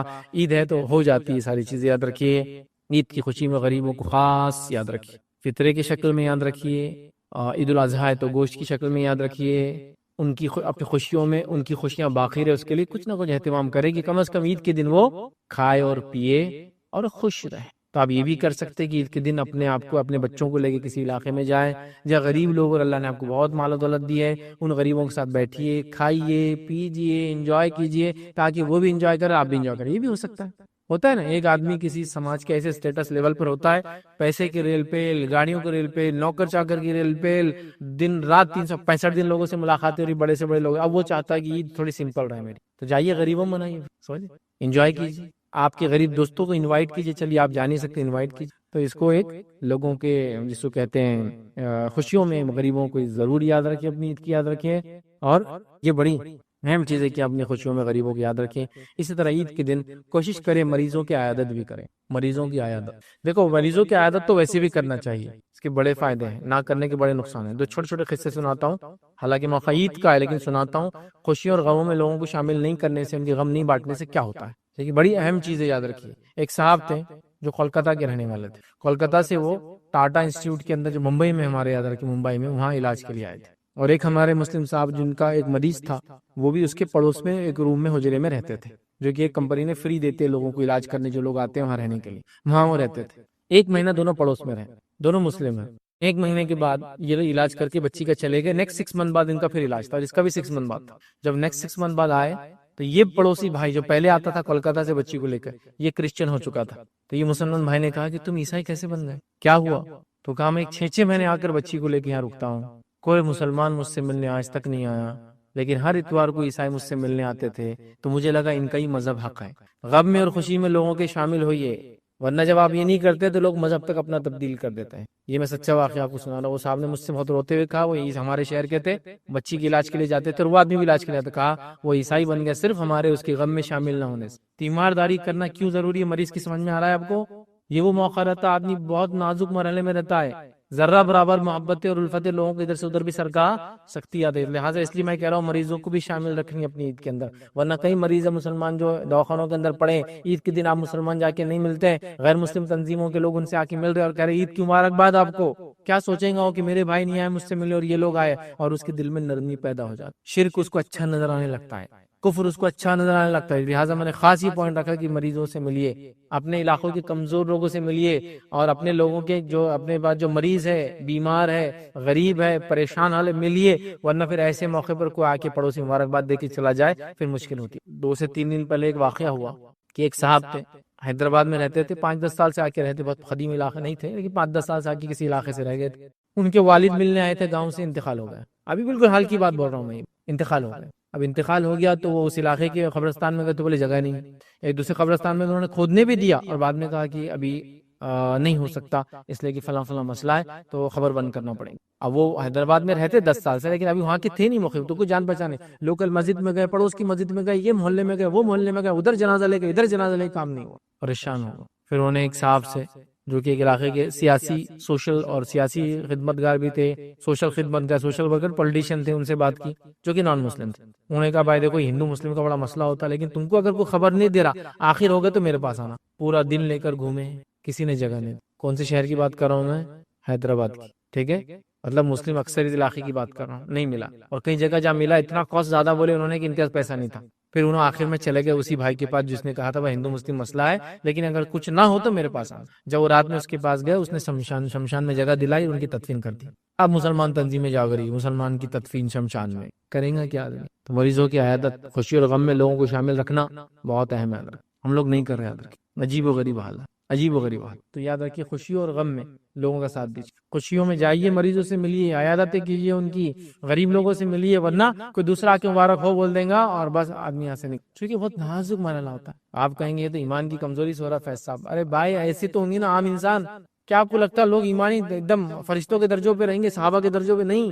محنتیں کم ہے ایمان کی, اس لیے تو کہہ رہا ہوں, پھر ان کو باقی رکھنے کے لیے کوششیں کرنا پڑیں گی. بہرحال مریضوں وغیرہ کی عادت کیجیے, یاد رکھیے. اسی طرح عید کے دن آپ مظلوم ہوں, اپنی مظلومین کو یاد رکھیے, ان کے لیے دعائیں کیجیے. مطلب اللہ تعالیٰ سے دعا کیجیے, اور خاص طور سے مظلوم لوگ جو ہیں, ستائے ہوئے لوگ جو ہیں, تنگست جو لوگ ہیں, ان کو یاد رکھیے. یاد رکھیے, یاد کیسے رکھ سکتے ہیں؟ مال خرچ کر کے وغیرہ وغیرہ, جو بھی آپ کر سکتے ہیں ان کو یاد رکھیے. ٹھیک ہے, تو یہ چند باتیں تھی عید کے دن ہم کیا کریں, میں نے رکھی. اب آئیے آخری پوائنٹ رکھتا ہوں جس کا تعلق تھوڑا سا علاقیت سے. علاقیت مطلب جو چیزیں علاقوں کے اعتبار سے چلتی وہ, اس لیے آخر میں یہ پوائنٹ رکھ رہا ہوں. عید کے دن کچھ مخصوص کھانا کھانا کوئی مسئلہ نہیں ہے. عید کے دن کو مخصوص لباس پہننا کوئی مسئلہ نہیں ہے. عید کے دن ملنے جانا یا عید کے دن عیدی دینا, یہ سب چیزیں یاد رکھیے علاقیت کے اعتبار سے اس میں کوئی حرج نہیں, جب تک کہ آپ اس کو سنت نہ سمجھے, جب تک اس میں کوئی حرام کام نہ ہو تو کوئی حرج نہیں. جیسا کہ ہمارے پاس عید میں ہم شیر خورما بناتے ہیں دودھ میں مسالے ڈال کے, تو نارتھ انڈیا میں سیویاں بناتے ہیں. تو اب کوئی کہے سیویاں کھانا عید کے دن سنت ہے یا شیر خورما پینا سنت ہے, تو میں کہوں گا دونوں بھی سنت نہیں, لیکن عید کے دن آپ میٹھا کھاؤ یا تیز کھاؤ دونوں جائز ہے, سنت کچھ بھی نہیں ہے. سمجھ رہے آپ؟ تو لہذا بنانے میں کوئی حرج نہیں. لیکن لوگ کیا ہوتا, عید کے دن شیر خورما نہیں ہونا, ایک صاحب کو بولتے سنا نہیں میٹھا شیر خورما نہیں سنت نہیں, بولے عید کے دن میٹھا کھانا. ارے یار انسانی سماج ہے, میٹھا تیز کھٹا کھارا کچھ بھی کھا سکتے جس کا جس دل بولا. کوئی اگر یہ بولے عید کے دن شیر خورما بنانا, شیر خورما اتنے کاجو اتنے بادام ڈال کے بنانا سنت ہے, تو اس کے منہ پہ تھپڑ مارو پھر آپ کہ کہاں سے لایا تو نے سنت. ٹھیک ہے, لیکن کوئی مسئلہ نہیں. میں کیوں کہہ رہا ہوں, لوگ اس میں بھی شدت اختیار کرتے. عید کے دن ایک صاحب بولنے لگا عید اتنا جائز نہیں, بولے اللہ کے رسول دی کیا, صحابہ نے دی کیا. ارے یار یہ لوکل ایسے رسم ہے جس کے اندر شریعت آپ کو روکتی نہیں ہے, کیا آپ کر لو اس کو. عید کے دن عیدی کتنی کمپلسری دیتے نا, بچے کیسے انتظار کرتے عید آ رہی. اچھا بچوں کو یہ پتا رہتا, ایسا کوئی نیا بچہ ہے جو تھوڑا بڑا ہوا 4-1 سال کا, جو تھوڑی اس کو سینس آنا شروع ہوتا پیسے کا, نوٹ کے کلر سے فلاں کرتا, اب وہ ایک عید آ جاتی تو اس کو نوٹیں مل گئی, خوش ہو جاتا. اب دوسری عید آتی بقرعید, تو چھوٹا بچہ خوش رہتا, بڑے کیا بولتے اس کو, اس میں کم ملتی بہت, نانا نے اس میں 50 دیے تھے نا تو اب 20 دیں گے یہ بار, پچھلی میں کتنے 200 دیے تھے نا تو اب تم کو 85 ملنے والی بار, یہ عید میں کم ملتے. ان کو یہ تک معلوم رہتا کون ہے بہت. آپ کو بولیں گے عید دن حرام غیر سنت, ارے عیدی سنت کوئی بھی نہیں بولتا, یہ ایسا رسم ہے جس کے منا لینے میں کوئی حرج نہیں. اب بہت سارے علاقوں میں لوگ خوشی میں کچھ دیتے ہیں. میں ایک بار راجستھان کے علاقے میں گیا تو وہاں ایک صاحب آئے اور میرے ہاتھ میں 10 روپے رکھے. کتنے روپے رکھے؟ ایک دم بالکل خاموشی سے 10 روپے. اب ہم تو ہاتھ میں پیسے لینے کی عادی ہے ہی نہیں, تو ابھی مت سمجھیے کہ اکاؤنٹ میں ڈالنا پڑتا آپ کو. اب مطلب اس دینی کام کے لیے ہم لوگ پیسے وغیرہ لیتے نہیں, تو بیچاروں نے آگے خاموشی سے, کچھ لوگ ہوتے ہیں نا 500 1000 کے بغیر ہاتھ ملا نہیں سکتے آپ, تو وہ نیچے تھیلا رہتا, ہاتھ ملتا ادھر پیسہ ڈراپ ہوتا, ہاتھ ملتا, دیکھے نا آپ نے پیر صاحب نذرانہ لیتے ہیں. تو میں ڈر گیا ہوں, آپ نذرانہ تو لیتے نہیں. جب میں نے لے کر دیکھا تو میرے بازو ایک صاحب تھے, انہوں نے ہاتھ پہ ہاتھ رکھا, رکھ لیجیے. میں نے بعد میں کہا کیا ہے, تو بولے یہاں سسٹم ہے, یہ جو سردار ہوتا ہے علاقے کا, ریگستانی علاقہ تھا ہم جا گئے تھے, تو وہ خوشی کے ساتھ کیا آپ اتنے دور سے سفر کر کے آئے, کچھ دینا چاہتا ہے, تو کچھ نہ ہو تو پیسے رکھ دیتا ہے. شگن بولتے ہو, کوئی مسئلہ نہیں ہے لے لینے میں شگن, کیا اس میں غلط ہے, کوئی حرام چیز نہیں ہے.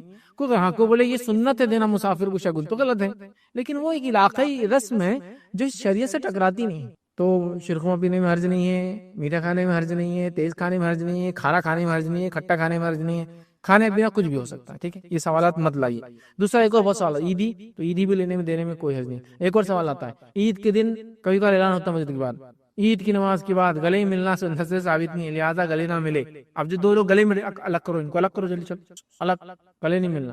اب وہ مسجد کے تک لوگ کیا بولتے ہیں, باہر ملو, باہر, اندر نہیں جائیں, پھر باہر آ کے مل رہے. گلے ملنا صرف 2 جگہ ثابت ہے, کہاں کہاں ثابت ہے؟ بولے ایک شخص سفر سے آئے تو گلے مل سکتا ہے, یا ایک ہی جگہ بتاتے ہیں.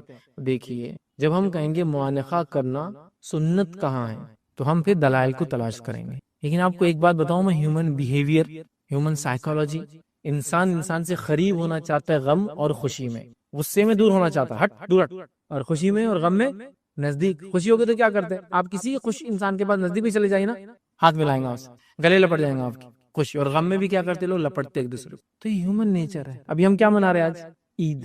عید کیا ہے, خوشی. تو خوشی میں نزدیک ہے, نیچرل ہے, ہاتھ پکڑ لیں گا, ہاتھ کو لے کے چوم لیں گا, کاندھے پہ چومیں گا, سر کا بوسہ لیں گا, کان پہ چومیں گا, گال پہ چومیں گا, گال سے گال لگائیں گا, ناک سے ناک لگائیں گا, ہاں ہاتھوں کے کچھ وہ کریں گا, اس میں کوئی شرعی حرج نہیں. گلے مل لیں گا کوئی, ہاں آپ بولیں گے عید کے دن گلے ملنا کیا سنت ہے, تو نہیں. لیکن کیا عید کے دن گلے ملنا حرام ہے, تو نہیں. میں دونوں کا نہیں جواب دوں گا. ہم سنت سمجھ کے نہ ملے, لیکن ہیومن نیچر ہے, خوشی ملنا چاہتا ہے یار وہ کسی سے بھی. آپ دیکھیے نا, چھوٹا بچہ بھی دیکھیے آپ سے کوئی چیز میں خوش ہے تو کیا کرتا ہے, بھاگتے بھاگے ہاتھ پکڑنا چاہیں گا, لپٹنا چاہیں گا. ڈر بھی گیا تو کیا کریں گا, غم میں بھی کیا کریں گا, لپٹیں گا. روتے روتے کیا کرتا, کبھی ماں کو اتنا تنگ کرتا, اور ماں میک اپ والی اگر ماں ہے تو کیا کرتی, لپٹ مت لپٹ مت. اس تو غم میں آئے کیا, ماں کو لپٹیں گا, وہ کریں گا, اور اس کا میک اپ خراب کر دیں گا, تو ماں دور کرتی اس کو. پھر تو یہ نیچر ہے, ہیومن نیچر ہے. تو بولے خوشی میں اب وہ اعلان مت کرو یار اعلان. اب یہ بولو کہ گلے ملنا سنت نہیں ہو گیا, ان کو مل لے تو اچھا. گلے سے زیادہ خطرناک کیا کرتے ہیں ہم لوگ, عیدی دیتے, شرکو مناتے ہیں. ایسا کوئی گھر ہے جو شرکو نہیں منا رہے عید کے دن, لیکن کوئی بھی سنت نہیں بول رہا ہے نا. تو گلے ملنے کو بھی اتنا ریجڈ مت کر دو آپ کی, ایک دم کو گلے مل رہا تو حرام کام کر. مطلب ایسا دیکھ رہے ہو اس کے, ایک دم ٹھنا ٹھنا ٹھنا ٹھنا ٹھنا ٹھنا, بجلیاں کڑک رہی, بادل گرج رہے. ارے اتنا ایشو نہیں بھائی, اتنا سیریس ایشو نہیں ہے. پھر پہلے ایک سسٹم آیا تھا جب ہم چھوٹے تھے, تو جب 3 ٹائم گلے ملتے دو, کیا ہے وہ بھی نہیں پتا بھائی, لیکن بہت لمبا رہتا ہو, مل لو ایک بار کافی. تو بولے نہیں 3 بار ملنا غلط ہے, بولے 1 بار سنت ہے. اب بولے 1 بار بھی نہیں ملنا, اور اب تو اعلان ہو رہا ہے کیا ملنا نہیں, چلو الگ کرو دونوں کو, ملنا نہیں کوئی, ٹھیک ہے. بہرحال ایسا نہیں ہے رسم. عید کے دن بھائی ہم ہمارے علاقے میں سوپ پہنتے ہیں, ہمارے پاس لنگی پہنتے ہیں, ہمارے پاس کرتا پہنتے ہیں, ہمارے پاس پٹانی پہنتے ہیں, ہمارے پاس پنجابی پہنتے ہیں. کچھ بھی پہنیے, بس ہتھا ڈھاکی کافی ہے. وہ بھی شروع ہو جائے گا تھوڑے دن میں, کیا کرتا پہننا سنت ہے کہ عید کے دن, کیا سوپ پہننا نہیں, اس کو کوئی سنت بولتا بھی نہیں نا. تو مخصوص لباس پہنتے ہیں, مخصوص رسم کرتے ہیں, مخصوص پیسے دیتے ہیں, مخصوص کھانے کھاتے ہیں, مخصوص طریقے سے ملتے ہیں. کوئی حرج نہیں, جب تک آپ اس کو سنت نہیں بول رہے, جب تک دین کا حصہ نہیں سمجھ رہے, جب تک کوئی حرام کام نہیں کر رہے, اور ایسا کام نہیں کر جس کو شریعت نے روکا ہے, تو اس میں کوئی حرج نہیں ہے. ملنے کتنے طریقے, گلے ملنا ایک طریقہ ہے, ہاتھ ملانا ایک طریقہ ہے, تو سنت ہی ہے. ہاتھوں کو چومنا ایک طریقہ ہے, ہاتھوں کو ملانے کے بعد چومنا ایک طریقہ ہے, انگوٹھے کے ساتھ ہاتھ ملانا ایک طریقہ ہے, بغیر انگوٹھے کے ہاتھ ملانا ایک طریقہ ہے نا. ہاتھ ملا کے کاندھوں کو چومنا ایک طریقہ, دیکھیں آپ نے سوڈانیز وغیرہ ہوں گے, ہاتھ ملانے کے بعد یوں کرنا اپنے ہاتھوں کا طریقہ ہے. کچھ کلچرز میں ہاتھ ہی نہیں ملاتے ہو, خالی ہاتھوں کو سینے, سب کچھ بھی مسئلہ نہیں ہے. آپ کرو آپ طریقے, جو طریقے آپ کو اپنانا ہے. وہ گال سے گال لاگے آواز کرتے, کوئی واقعی میں گال کو چومتا, کوئی ناک سے ناک لگاتا. آپ کو پتا ہے گال سے گال عرب میں بہت کامن ہے, لیکن ناک سے ناک بھی لگاتا ہے. جب سیم خاندان کے لوگ ملیں گے تو ناک لگاتے ہیں ایک دوسرے, خاص طور سے سعودیز رہیں گے, گال نہیں لگاتے, ناک لگائیں گے, ناک کو ناک ٹچ کر. کچھ بھی کیجیے, جب تک سنت نہیں سمجھے, حرام کام نہیں کرے, غلط نہیں ہے, جائز. سمجھ رہے ہیں بات کو میں جو بولنا چاہ رہا ہوں. تو یہ سب چیزیں کلچرل ہے, اس لیے میں نے رکھ دی کہ بعد میں سوالات آئیں گے, ایسا کر سکتے کیا, بتا سب کرو, آپ کو مسئلہ نہیں, جب تک حرام کام نہیں کرے, فلاں نہیں کرے, یہ نہیں کرے. مخصوص کپڑے پہنتے نا, ہے نا. عید کی نماز کے لیے کیا پہن کے جانا, کرتا پاجامہ. ارے عید کی نماز کے لیے سوپ, کرتا پاجامہ, پٹھانی, پنجابی پہنو, پینٹ شرٹ آنے کے بعد پہننا کلچر ہے. تو کوئی بولے گا یہ عید کی نماز کو جو کرتا پاجامہ پہن کے غلط کام کرے, بدعت کرے, نہیں, ایسا بول نہیں سکتے آپ. پینٹ شرٹ میں بھی آتا چلتا, کرتا پاجامہ, لیکن ٹریڈیشنل ہوتا. نکاح خانی ہے کسی کی, اس کی شادی ہے, تو کیا بولتے ہیں جنرلی ہم اس کون سا ڈریس پہنا جاتا ہے شادی میں, وہ کرتا پاجامہ, پٹھانی, پنجابی, کچھ تو بھی ایسا جو کلچرل ٹریڈیشنل لک دیتا ہے ایک انسان کو. دولہے والی ولیمے کے دن وہ بلیزر وغیرہ ہوتا ہے نا, تو کوئی بولیں گا ولیمے میں بلیزر پہننا سنت ثابت ہے, حرام. اور شادی کے دن نہیں کرتا پاجامہ پہننا سنت ہے, حرام. ایسا نہیں بول سکتے, کیونکہ اس کو کوئی بھی دین کا حصہ سنت بول کے نہیں کرتا, کلچر ہے. تو اسلام بہت ساری چیزوں میں کلچرل چیزوں کو ایکسیپٹ کرتا ہے, جب تک حرام نہ ہو, سنت کے خلاف نہ ہو, شریعت کے خلاف نہ ہو, وغیرہ وغیرہ وغیرہ, ٹھیک ہے. لہٰذا میں سمجھتا ہوں سارے مسائل ہم لے لیے, ہم نے کھانا لے لیا, میٹھا لے لیا, عیدی لے لی, گلے ملنے لے لیا, آنا جانا بھی آپ کر سکتے ہیں, کپڑے وغیرہ بھی ہو گئے, یاد رکھیے. تو یہ ساری چیزیں آپ عید کے دن بھر کر سکتے ہیں. تو عید کیسے منائیں, آج الحمدللہ میں نے کوشش کی کہ ساری باتوں کو جمع کر کے آپ کے سامنے رکھ دوں کہ عید ایسے منائیں, عید کا دن ایسے گزارے, عید کا دن ایسے منائیں. تمام تعریفیں اس اللہ عز و جل کے لیے لائق و زیبا ہیں جو تمام جہانوں کا بنانے والا اور اسے پالنے والا ہے. اور درود و سلام اس کے آخری نبی محمد صلی اللہ علیہ وسلم پر. الحمدللہ ہم تمام یہاں اس ہفتے وادی درس قرآن کے لیے جمع ہوئے ہیں, اور انشاءاللہ عزیز اس مختصر سے وقت میں آپ تمام کے سامنے کیونکہ ایک سلسلہ اور کڑی ہماری چلی آ رہی تھی کہ ہم کچھ 30ویں پارے کی چھوٹی چھوٹی جو صورتیں ہیں جو اکثر نماز میں دہرائی جاتی ہیں, اور اس کے علاوہ ان صورتوں کا بڑا اہم میسیج اور پیغام ہوتا ہے انسانیت کے لیے, ان کچھ صورتوں کو ہر رمضان کے بعد دہراتے ہیں, 4 صورت. اس کڑی میں انشاءاللہ آج ہم جو ہے سورۃ الکوثر کے تعلق سے کچھ باتیں میں آپ کے سامنے رکھنے کی کوشش کروں گا. سورۃ الکوثر یہ ان صورتوں میں سے ایک صورت ہے جو کہ قرآن کی سب سے چھوٹی صورتوں میں سے ایک.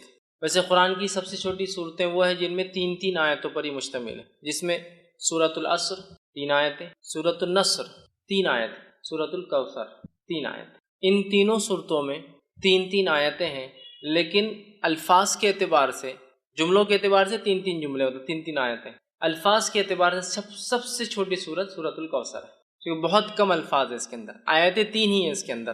سورہ عصر میں بھی 3 ہیں, سورہ نصر میں بھی 3, لیکن اس کے اندر الفاظ کے اعتبار سے 3 آیتوں میں سب سے کم الفاظ. تو وہ ایک طرح سے اگر کہا جائے تو قرآن کی سب سے چھوٹی صورت میں آپ کے سامنے آج رکھنے کی کوشش کروں گا کہ اللہ رب العزت میں کیا فرمانا چاہتا ہے، اور اسی بنیاد پر فقہا لکھتے ہیں کہ کم از کم جب ایک انسان نماز پڑھے تو 3 آیتیں پڑھے، کیونکہ اللہ نے سب سے چھوٹی صورت جو ہے وہ 3 آیتوں پر مشتمل کی، اسی سے وہ کہتے ہیں کہ 3 آیتیں کم از کم چھوٹی ہو تو پڑھنا چاہیے، ہاں اگر بہت بڑی ہو جیسے آیت الکرسی ہے تو ایک بھی کفایت کر جاتی ہے، لیکن اگر چھوٹی پڑھنے تو پھر 3 کم از کم پڑھے۔ وہ انہی صورتوں کی بنیاد پر کہ اللہ نے ایک سورے کے لیے کم از کم جو ہے کوانٹٹی یا جو آیتوں کی نمبرنگ طے کی ہے وہ 3 ہے، یاد رکھیے۔ تو بہرحال ہم قرآن کی سب سے چھوٹی صورتوں میں سے ایک صورت کا جو ہے چونکہ تینوں 3 آیتوں پر مشتمل ہے، اس کی جو ہے تفسیر دیکھنے کی جو ہے کوشش کریں گے، اس لیے کہ اس صورت کے اندر بہت اچھا ایک میسج اور پیغام ہے۔ اس صورت کے تعلق سے جو ہے یہ بات میں علماء نے اختلاف کیا ہے کہ یہ مکی ہے مدنی، کچھ نے کہا نہیں مدینے میں بھی یہ ہو گئی تھی، کچھ نے کہا نہیں یہ مکہ میں ہوئی تھی۔ بہرحال جو بھی اس کا پس منظر رہا ہو، اور اس کے پیچھے کچھ بیک گراؤنڈ بھی علماء بتاتے ہیں کہ کیا اس کے پیچھے پس منظر رہا ہو، انشاءاللہ عزیز اس میں ایک بات جو واضح سامنے آتی وہ یہ ہے کہ جب نبی اکرم صلی اللہ علیہ وسلم کے پے در پے ایک کے بعد ایک بچوں کا انتقال ہوا، اور بالخصوص لڑکوں کا انتقال ہوا، جس پر آپ کو ویسے 3 لڑکے تھے، ایک قاسم جس کے نام سے آپ ابو القاسم آپ کی کنیت ہوئی جو پہلے تھے، ایک ابراہیم تھے اور ایک عبداللہ تھے۔ تو بہرحال آپ کو 4 لڑکیاں اور 3 لڑکے تھے، تو تینوں کا پے در پے انتقال ہو گیا۔ جب تینوں لڑکوں کا انتقال ہوا تو مشرکین خوشی منانے لگے، کیونکہ مشرکین، اور جیسا آج ہمارا بھی حال ہے، ایک مادہ پرست ٹوٹلی میٹریلسٹک سوسائٹی میں ہم لوگ رہتے ہیں، جس میں مادہ اور انسان کیا پزیس کرتا ہے، کیا اس کے پاس ہوتا ہے، اس سے اس کی عزت اور توقیر۔ اور اسی کڑی کے اندر ایک اور چیز جو سماج کا بہت بڑا مسئلہ بھی ہے، اور وہ یہ ہے کہ لڑکوں کا ہونا اور نہیں ہونا۔ جب نبی اکرم صلی اللہ علیہ وسلم کو لڑکے نہیں ہوئے، اس سماج میں جس سماج میں لڑکے فخر کی علامت تھے، لڑکوں کی زیادتی پیدائش کے اعتبار سے سماج کے اندر ایک بہت بڑا رتبہ رکھتی، اس سماج میں جس سماج کے اندر لڑکیوں کو زندہ دفنا دیا جاتا تھا اور لڑکوں کو رکھا جاتا تھا، اس سماج میں نبی اکرم صلی اللہ علیہ وسلم کے پے در پے ایک کے بعد ایک 3 لڑکوں کا انتقال ہونا گویا مشرکین کے لیے ایک طرح سے آپ کے مشن کے انسکسیسفل ناکامیاب ہونے کی ایک دلیل تھی۔ تو مشرکین میں سے کچھ لوگوں نے خوشیاں منائی، آوازیں اٹھائی، اور کہا کہ ابتر عربی زبان میں کہتے ہیں اس انسان کو جس کے پیچھے کوئی نہ ہو۔ عام زبان میں اس کا ترجمہ کیا جاتا ہے دم کٹا، پیچھے کوئی نہ ہو، پیچھے کوئی، جیسا کہ ایک گاڑی چلی گئی اس کے پیچھے کچھ ٹریلر سے لگ کر جا رہے ہیں، پیچھے کوئی نہ ہو۔ تو ابتر کا ایک معنی یہ بھی تھا کہ اس کے بعد کوئی نسل نہیں ہے جو اس کا نام باقی رکھ سکے، یہ بھی ایک معنی ہے۔ تو انہوں نے خوشیاں منائی۔ یہ خوشیاں کس نے منائی اس کے تعلق سے بہت سارے مختلف اقوال آتے ہیں کہ ابو لہب تھا جس نے منائی، کس نے کہا نہیں ابو جہل تھا جس نے خوشیاں منائی، بہرحال اور بھی نام آتے ہیں مشرکین یا کفار کے جنہوں نے خوشیاں منائی۔ تو وہ مفسرین لکھتے ہیں کہ یہ شاید اس کی وجہ بنی کہ یہ صورت نازل ہوئی، لیکن یقینی طور سے ہم نہیں کہہ پائیں گے کیا، لیکن چونکہ سورے کا جو اینڈنگ اس انداز سے ہو رہی ہے تو اس سے اندازہ یہی لگایا جا سکتا ہے کہ شاید یہی واقعہ ہوا ہو کہ آپ کے بچوں کا انتقال، اس میں بھی بہرحال اختلاف ہے کہ کس بیٹے کے انتقال پہ یہ منایا گیا، لیکن بہرحال لڑکے کے انتقال پر مشرکین نے جو خوشیاں منائی، اسی کی رد میں اللہ رب العزت نے اپنے نبی کو صبر، دلاسا، ہمت افزائی کرنے کے لیے یہ صورت کو جو ہے نازل کی۔ صورت کا ترجمہ دیکھیں میں آپ کے سامنے رکھوں گا، پھر اس کی تفسیر کی طرف ہم جائیں گے۔ انا اعطیناک الکوثر، اے نبی ہم نے بے شک آپ کو خیر کثیر، کوثر، حوض کوثر، بہت زیادہ جو ہے اچھائی سے جو ہے نوازا ہے، عطا کیا ہے۔ دوسری آیت میں اللہ نے فرمایا فصل لربک وانحر، تو آپ اپنے رب کی جو ہے بڑائی بیان کیجئے، نماز قائم کیجئے اور قربانی کیجئے، اور نہر خاص طور سے اونٹ کی قربانی کیجئے۔ ان شانیک هو الابتر، بے شک یقیناً تمہارا دشمنی دم کٹا رہے گا، بے اولاد رہے گا، یا اس کا کوئی دنیا میں نام لینے والا باقی نہیں رہے گا۔ یہ اس آیت کا بہرحال ترجمہ ہے۔ اب آئیے کچھ تفسیر کی طرف اس کی ہم بڑھتے ہیں۔ سورۃ الکوثر یہ قرآن کی 108 نمبر کی سورت ہے، اس میں 3 آیتیں ہیں۔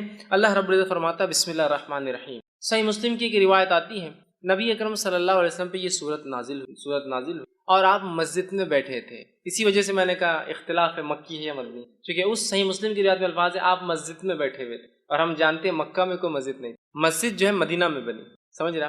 تو بہرحال اس وجہ سے علماء کا اختلاف ہے کہ مکی ہے مدنی، بہرحال جو بھی ہے صحیح مسلم کے الفاظ ہیں آپ مسجد میں تشریف فرما تھے، صحابہ گھیر کر بیٹھے تھے، اور یہ معاملہ سب مدینے میں ہی ہوتا تھا، مکے میں اتنی آزادی نہیں تھی، بہرحال صحابہ گھیر کر بیٹھے تھے، اور اچانک جو ہے آپ پر غشی، وہ جو آپ کی کیفیت وہی جب نازل ہوتی، طاری ہوئی، صحابہ خاموش۔ اس کے بعد آپ نے لوگوں سے کہا کہ مجھ پر ابھی ابھی ایک صورت نازل ہوئی، بسم اللہ الرحمن الرحیم، انا اعطیناک الکوثر فصل لربک وانحر ان شانئک هو الابتر۔ آپ نے پڑھ کر سنا۔ اس بات سے مفسرین لکھتے ہیں، علماء لکھتے ہیں، فقہاء لکھتے ہیں کہ بسم اللہ ہر صورت کا حصہ ہے، لیکن نبی اکرم صلی اللہ علیہ وسلم نے فرمایا مجھ پر ابھی ابھی ایک صورت نازل ہوئی، بسم اللہ الرحمن الرحیم انا اعطیناک الکوثر۔ تو اسی سے محدثین لکھتے ہیں کہ صورت جو ہے بسم اللہ جو ہے یہ جو ہے اس کی آیت ہے۔ اس بات کو بہرحال چونکہ ایک بات آ گئی ہے تو وہ بھی آپ کے سامنے رکھ دیتا ہوں۔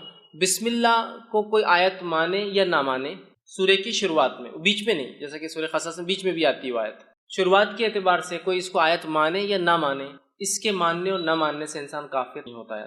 دیگر قرآن کی ایک آیت کا بھی انسان انکار کرے تو وہ کافر ہو، لیکن بسم اللہ میں چونکہ اختلاف ہے کہ یہ آیت مانی جائیں گی یا نہیں مانی جائیں گی، تو لہٰذا اگر اس معاملے میں کوئی بسم اللہ پڑھتا ہے اور کوئی نہیں پڑھتا ہے تو دونوں پہ کسی پہ لعنت ملامت یا اس کو سست یا جو ہے اس طرح سے اس کو غلط یا کافر نہیں کہا جائے۔ ہاں، وہ جو قرآن کا حصہ ہے، جیسا کہ سلیمان علیہ السلام نے جو خط لکھا تھا، جس کے بارے میں قرآن نے فرمایا انہ من سلیمان بسم اللہ الرحمن الرحیم، اور سلیمان نے جو ہے اس رانی کو جس نے اور جس کے قوم نے سورج کی عبادت کو جو ہے سب کچھ سمجھ لیا تھا، اس کو جب خط لکھا تو لکھا انہ من سلیمان، کہ سلیمان نے جب خط لکھا تو کہا بسم اللہ الرحمن الرحیم، اللہ کے نام سے جو بڑا مہربان نہایت رحم والا۔ اس سے پتہ چلتا ہے کسی بھی خط و کتابت سے پہلے، کسی کو ایڈریس کرنے سے یا خط لکھنے سے پہلے بسم اللہ لکھنا چاہیے بہرحال، اور نبی اکرم صلی اللہ علیہ وسلم بھی لکھا کرتے۔ تو بہرحال تو یہاں رسول اکرم صلی اللہ علیہ وسلم نے کہا کہ مجھ پر ابھی ایک صورت نازل ہوئی بسم اللہ الرحمن الرحیم، ٹھیک ہے، بہرحال وہ کرنا چاہیے۔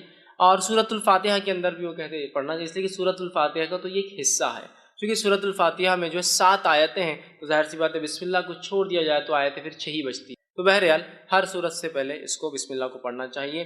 تو سورہ صحیح مسلم کی روایت میں آپ نے بسم اللہ الرحمن الرحیم کہا، انا اعطیناک الکوثر، مجھ پہ سورت نازل ہوئی بسم اللہ الرحمن الرحیم انا اعطیناک، کہ بے شک ہم نے آپ کو خیر کثیر عطا کیا۔ اسی آیت حدیث سے لوگ کہتے ہیں کہ یہ مدنی ہے، کچھ نے کہا نہیں مکی ہے، یہ آپ کے بچوں کے انتقال پر، کس کے انتقال پر وہ تو وضاحت نہیں، لیکن لوگوں نے، مشرکین نے جو خوشیاں منائی تھی، اللہ نے اس کے جواب میں بہرحال جوابی کارروائی میں یہ جو آیت نازل کی تھی۔ آئیے اس کا ترجمہ ہم نے دیکھا، اب کچھ تفسیر کی طرف جاتے ہیں۔ انا اعطیناک الکوثر، کہ بے شک ہم نے نبی صلی اللہ علیہ وسلم آپ کو خیر کثیر عطا کیا، بہت خیر ہم نے آپ کو عطا کیا۔ اب دیکھیے نبی اکرم صلی اللہ علیہ وسلم کی تھوڑی سچویشن، تھوڑا سیناریو، تھوڑی ذہنی کیفیت کی طرف ہم جاتے ہیں۔ اب ذہنی کیفیت بولے تو آپ ہمیشہ یہ مت سمجھیے جو انسان پاگل ہوتا ہے اس کے لیے لفظ استعمال ہوتا ہے۔ ذہنی کیفیت سے مراد ذہنی حالات، آپ جس کشمکش سے گزر رہے ہیں، جن تکلیفوں اور مصیبتوں کا آپ کو دین اسلام کی دعوت کی وجہ سے سامنا کرنا پڑ رہا ہے، ان مصیبتوں پر اور ان مشرکین کی ان مصیبتوں کے آنے پر آپ کو طعنہ اور تشنیع دینا،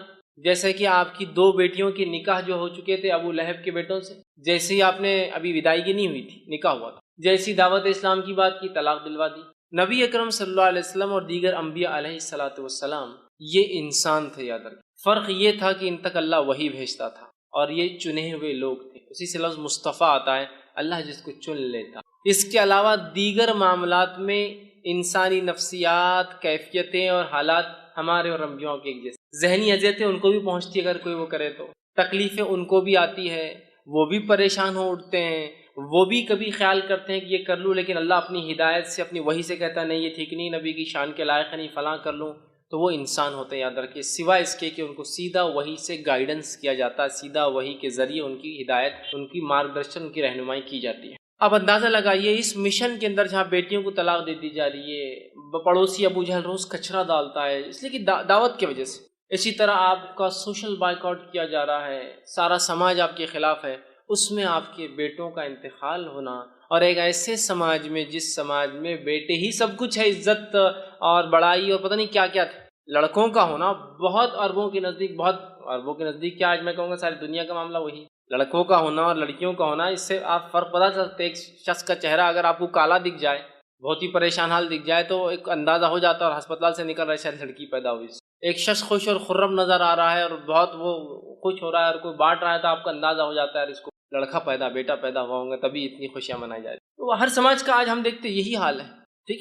تو بہرحال اس سماج میں جہاں بیٹے سب کچھ اور بیٹیوں کو دفنا دیا جاتا تھا، اتنی بری چیز ہے، بیٹے داماد ہے کہنا بولے تو ایک شرم کی علامت تھی، اس سماج، اس سوسائٹی میں اندازہ لگائیے نبی اکرم صلی اللہ علیہ وسلم کے بیٹے پیدا اور انتقال ہوتے، بیٹیوں کا طلاق دیا جانا، آپ کے بچوں کا بالخصوص لڑکوں کا پے در پہ انتقال ہونا، پڑوسیوں کا روز کچرا ڈالا جانا، لوگوں کا آپ کو برا بھلا کہنا، آپ کو سوشل بائیکاٹ میں 3 سال تک پوروں کو الگ کر دیا جانا، یہ معمولی چیزیں نہیں، یاد رکھیے۔ اس لیے اللہ رب العزت نے اپنے نبی کے تسکین کے لیے، تسلی کے لیے، ذہنی سکون و اطمینان کے لیے جیسی ایسی کوئی بڑی تکلیف آتی تھی ایک نعمت عطا کر دیتا تھا فوراً۔ جیسے کہ مثال کے طور پر نبی اکرم صلی اللہ علیہ وسلم کے جو ہے محبوب چچا، جس نے بڑی اسلام کے خلاف تو نہیں تھے، قبول تو نہیں کیا لیکن خلاف بھی نہیں، بہت سپورٹ کیا، بہت سپورٹ، اتنا کہ 3 سال کے عام بائیکاٹ میں وہ بھی ساتھ، کہا کہ جب تک میں زندہ ہوں میرے بھتیجے کو ہاتھ نہیں لگا سکتا، ٹھیک۔ تو جو ہے ابو طالب جو تھے یہ اسلام تو نہیں لائے لیکن بہت سپورٹ میں تھے، اتنے سپورٹ میں تھے کہ اپنے بیٹے علی سے کہا جب اللہ کے رسول صلی اللہ علیہ وسلم نے دعوت دی کہ اے علی جو ہے تم اپنے بھائی جو ہے محمد کی بات، مطلب میرے بھتیجے کی بات، محمد کی بات جو ہے تم ماننا، اس لیے کہ وہ سچ کہے، لیکن سماجی پریشر دیکھیے کیا ہوتا ہے، خود ایمان نہیں لائے، ہے نا۔ اب اندازہ لگائیے اس سے، ٹھیک۔ تو جو ہے تکلیف دی جا رہی تھی اس زمانے میں، اس ستم میں انہوں نے آپ کی مدد کی، یہ انتقال کر جاتے، مشرکین جو ہے خوش ہوتے ہیں۔ اور یہ بات بھی یاد رکھیے، بلال رضی اللہ عنہ ایک طرف ہے، اور جو ہے سمیہ رضی اللہ عنہا کو جو ہے شہید کیا جا رہا ہے نا، اور کئی خاندانوں کو جو غلام تھے اور کمزور تھے مالی اعتبار سے، تکلیف جن میں لڑکوں کی، مردوں کی کمی تھی، جو عربوں میں طریقہ دبا دیا جاتا تھا، تکلیف دی جا رہی تھی، اسی سماج، اسی سوسائٹی کے اندر جو ہے ابو طالب کا نبی اکرم صلی اللہ علیہ وسلم کو مدد کرنا یہ بہت بڑی بات تھی، یاد رکھیے، بہت بڑا سپورٹ تھا یہ، اور اتنا بڑا سپورٹ تھا کہ ان تمام کو تکلیف دی جا رہی تھی لیکن رسول اکرم صلی اللہ علیہ وسلم کی طرف کوئی آنکھ بھی ایک عام زبان میں اٹھا کر نہیں، مطلب جو تکلیفیں دوسروں کو پہنچ رہی تھی اس کے مقابلے میں آنکھ بھی اٹھا کر نہیں دیکھ رہا تھا۔ کیوں؟ اس لیے کہ سب کو پتا تھا کہ ابو طالب لیڈر ہے، ایمان تو نہیں لائے ہیں، محمد صلی اللہ علیہ وسلم کے دین پر تو نہیں ہے، لیکن پورا سپورٹ ہے، ہاتھ تو نہیں لگا سکتے، یہی وجہ تھی کہ ہاتھ نہیں لگایا۔ اور جتنی باتیں آتی ہے کہ آپ کا گلا دبایا گیا، آپ کے اوپر اونٹ کی بجڑی رکھ دی گئی، یہ تمام باتیں ان کے انتقال کی بات کی، تب تک تو کسی نے ہمت نہیں کی، یہی وجہ تھی۔ ان کا انتقال ہوتا ہے تو آپ کے ایک یہ ذہنی سپورٹ بھی تھے، چچا تھے، بڑی محبت تھی، اور والد کے بعد جو ہے اور دادا کے بعد انہوں نے ہی پالا، والد تو انتقال کر گئے تھے پہلے، دادا نے وہ کیا، اور دادا کا انتقال بھی 6 سال کی عمر میں ہوگا، تب سے لے کر انہوں نے کفالت کی اور مددگار بھی تھے اسلام کے۔ دوسرا فوراً اس کے بعد جو ہے آپ کی بیوی کا، جو اب تک ایک ہی بیوی تھی آپ کی، خدیجہ رضی اللہ عنہا، ان کا بھی انتقال ہو جاتا ہے۔ آپ بڑے غمزدہ اور مایوس، ایک طرح سے آپ جو ہے پریشان ہیں، ایک طرف چچا کا سپورٹ جو دین کے لیے مفید تھے، ایک طرف بیوی کا سپورٹ جو گھر سے ایمان والی تھی اور مدد کرتی، پہلے ایمان والی، یاد رکھیے، پہلے ایمان لانے والوں میں یہی فرسٹ جو کسی نے اسلام لایا وہ ایک عورت تھی، پہلا جو اسلام کے لیے شہادت دی وہ بھی ایک عورت تھی، بہرحال تو پہلی تھی، آپ غمزدہ ہوئے، اللہ نے آپ کو معراج کا سفر، معراج اسی وقت ہوئی نا، دونوں کے انتقال کے بعد معراج ہوئی، سفر کرا دیا تاکہ وہ جو غم اور وہ ذہنی تکلیف تھی ہٹ گئی، جب غائب کے معاملات آپ دیکھ کر آ گئے، تو اللہ ایسے ہی کرتا ہے۔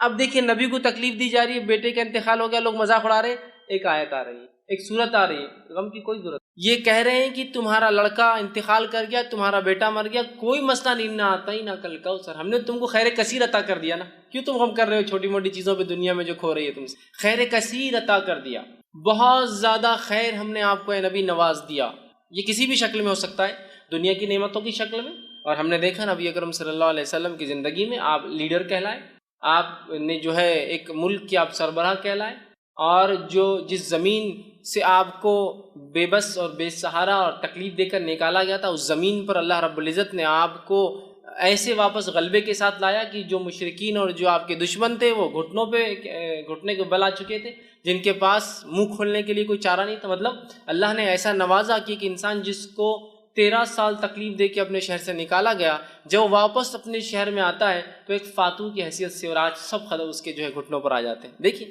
10 سال کے اندر اللہ وہ دیتا ہے، یہ بھی خیر کثیر۔ اسی طرح جو ہے دنیا کی نعمتوں کے اعتبار سے جس شخص کو یا جس دین کے لیے قدم رکھنا ممکن نہیں تھا مکہ شہر میں، آج اس دین کی ایک اپنی سلطنت، ایک حکومت اللہ نے آپ کی زندگی میں بنا دی، یہ خیر کثیر ہے۔ اسی طرح دیگر بہت ساری نعمتیں جو نبی اکرم صلی اللہ علیہ وسلم کو جسمانی اعتبار سے، صحت کے اعتبار سے، بیویوں کے اعتبار سے، اولاد میں لڑکیوں کے اعتبار سے دی گئی، اور صحابہ کے اعتبار سے جو ساتھی اور دوست دیے گئے، یہ بھی خیر کثیر اس میں شامل ہے۔ تو کہا اِنَّا أَعْطَيْنَاكَ الْكَوْثَرَ، آپ ایک اپنے بیٹے کے انتقال پہ جو لوگ خوشیاں منا رہے ہیں، آپ غمزدہ کیوں ہوتے ہیں نبی؟ ہم نے تو آپ کو خیر کثیر عطا کر، بہت کثرت سے خیر عطا کیا۔ اس کا ایک معنی یہ بھی آتا ہے جو مفسرین لیتے ہیں، ہم نے آپ کو حوض کوثر عطا کیا۔ حوض کوثر کیا ہے؟ حوض کوثر جنت کی ایک نہر ہے، وہ نہر کے اطراف کے بہت سارے حالات، وہ کیسی دکھتی ہے، کیا ہوتی ہے، بہت ساری تفصیلات ہوتی ہے۔ ایک روایت میں آتا ہے اس کے اطراف پرندے بھی ہیں۔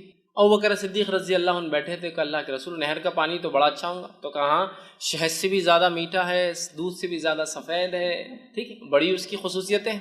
کہا اس کے اطراف پرندے ہیں، تو کہا بہت اچھا منظر ہوگا، تو کہا ہاں پرندے کھانے میں بھی ابو بکر بڑے اچھے ہوں گے، وہ اس میں پرندے ہوں گے، وہ ایک نہر ہے جو جنت سے نکلتی ہے، اور اسے کوثر اس لیے کہا گیا کہ اس پہ اتنے پیالے ہیں جن سے جو لوگ جنت میں داخل ہوں گے ان کو پلایا جائے گا، اس کے پانی پینے کے بعد انسان کو پھر کبھی پیاس نہیں لگیں گی، وہ جنت میں کھائیں گا بھی پیئیں گا بھی لیکن اس کی ضرورت محسوس نہیں ہوگی پینے کی، اس کوثر کے پانی پینے کے۔ وہاں اتنے سارے گلاس ہیں کہ آپ صلی اللہ علیہ وسلم نے فرمایا، مطلب پینے کے مرتبان ہیں کہ آپ نے فرمایا جیسے آسمان کے ستارے، اتنے مرتبان ہیں، اتنے پیالے، اتنے گلاس ہیں جس میں آپ خود پلائیں گے۔ اور وہاں آپ فرماتے ہیں میرا ممبر لگایا جائے گا اور وہاں میں کھڑا ہوں گا اور پھر لوگ آتے جائیں گے، میں انہیں اب پانی دیتا جاؤں گا، جو اس کا پانی ایک بار پی لیں گا وہ کبھی پھر زندگی میں پیاس محسوس نہیں کریں گے۔ جنت میں لوگ پئیں گے لیکن ضرورت نہیں رہیں گی، محسوس نہیں ہوں گی لیکن پئیں گے، یہ ایک الگ چیز، مطلب آپ کو کوئی چیز کی ضرورت نہیں لیکن پھر بھی آپ رکھتے ہیں اس کو، ایک الگ چیز۔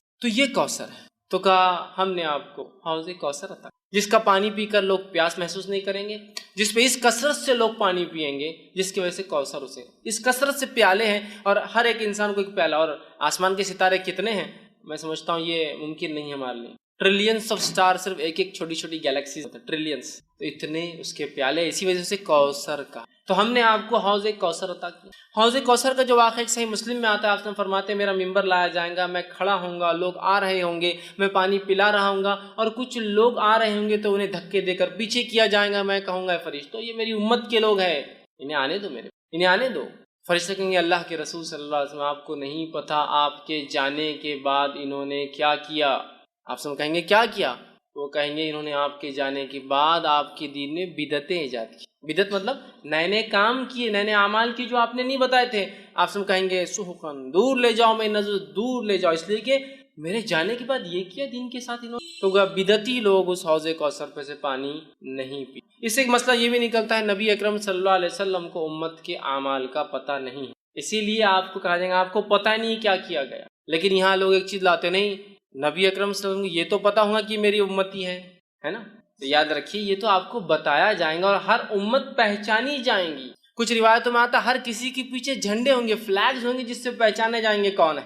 یہ تو کوئی ناممکن بات نہیں کہ اللہ کے رسول پہچان لیں گے، تمام انبیاء پہچان لیں گے اپنی امت کو، ہر امت ایک جھنڈے تلے ہوں گی، فلیگز ہوں گے ان کے، وہ کیسے واللہ عالم پہچانے جائیں گے، سمجھ رہا؟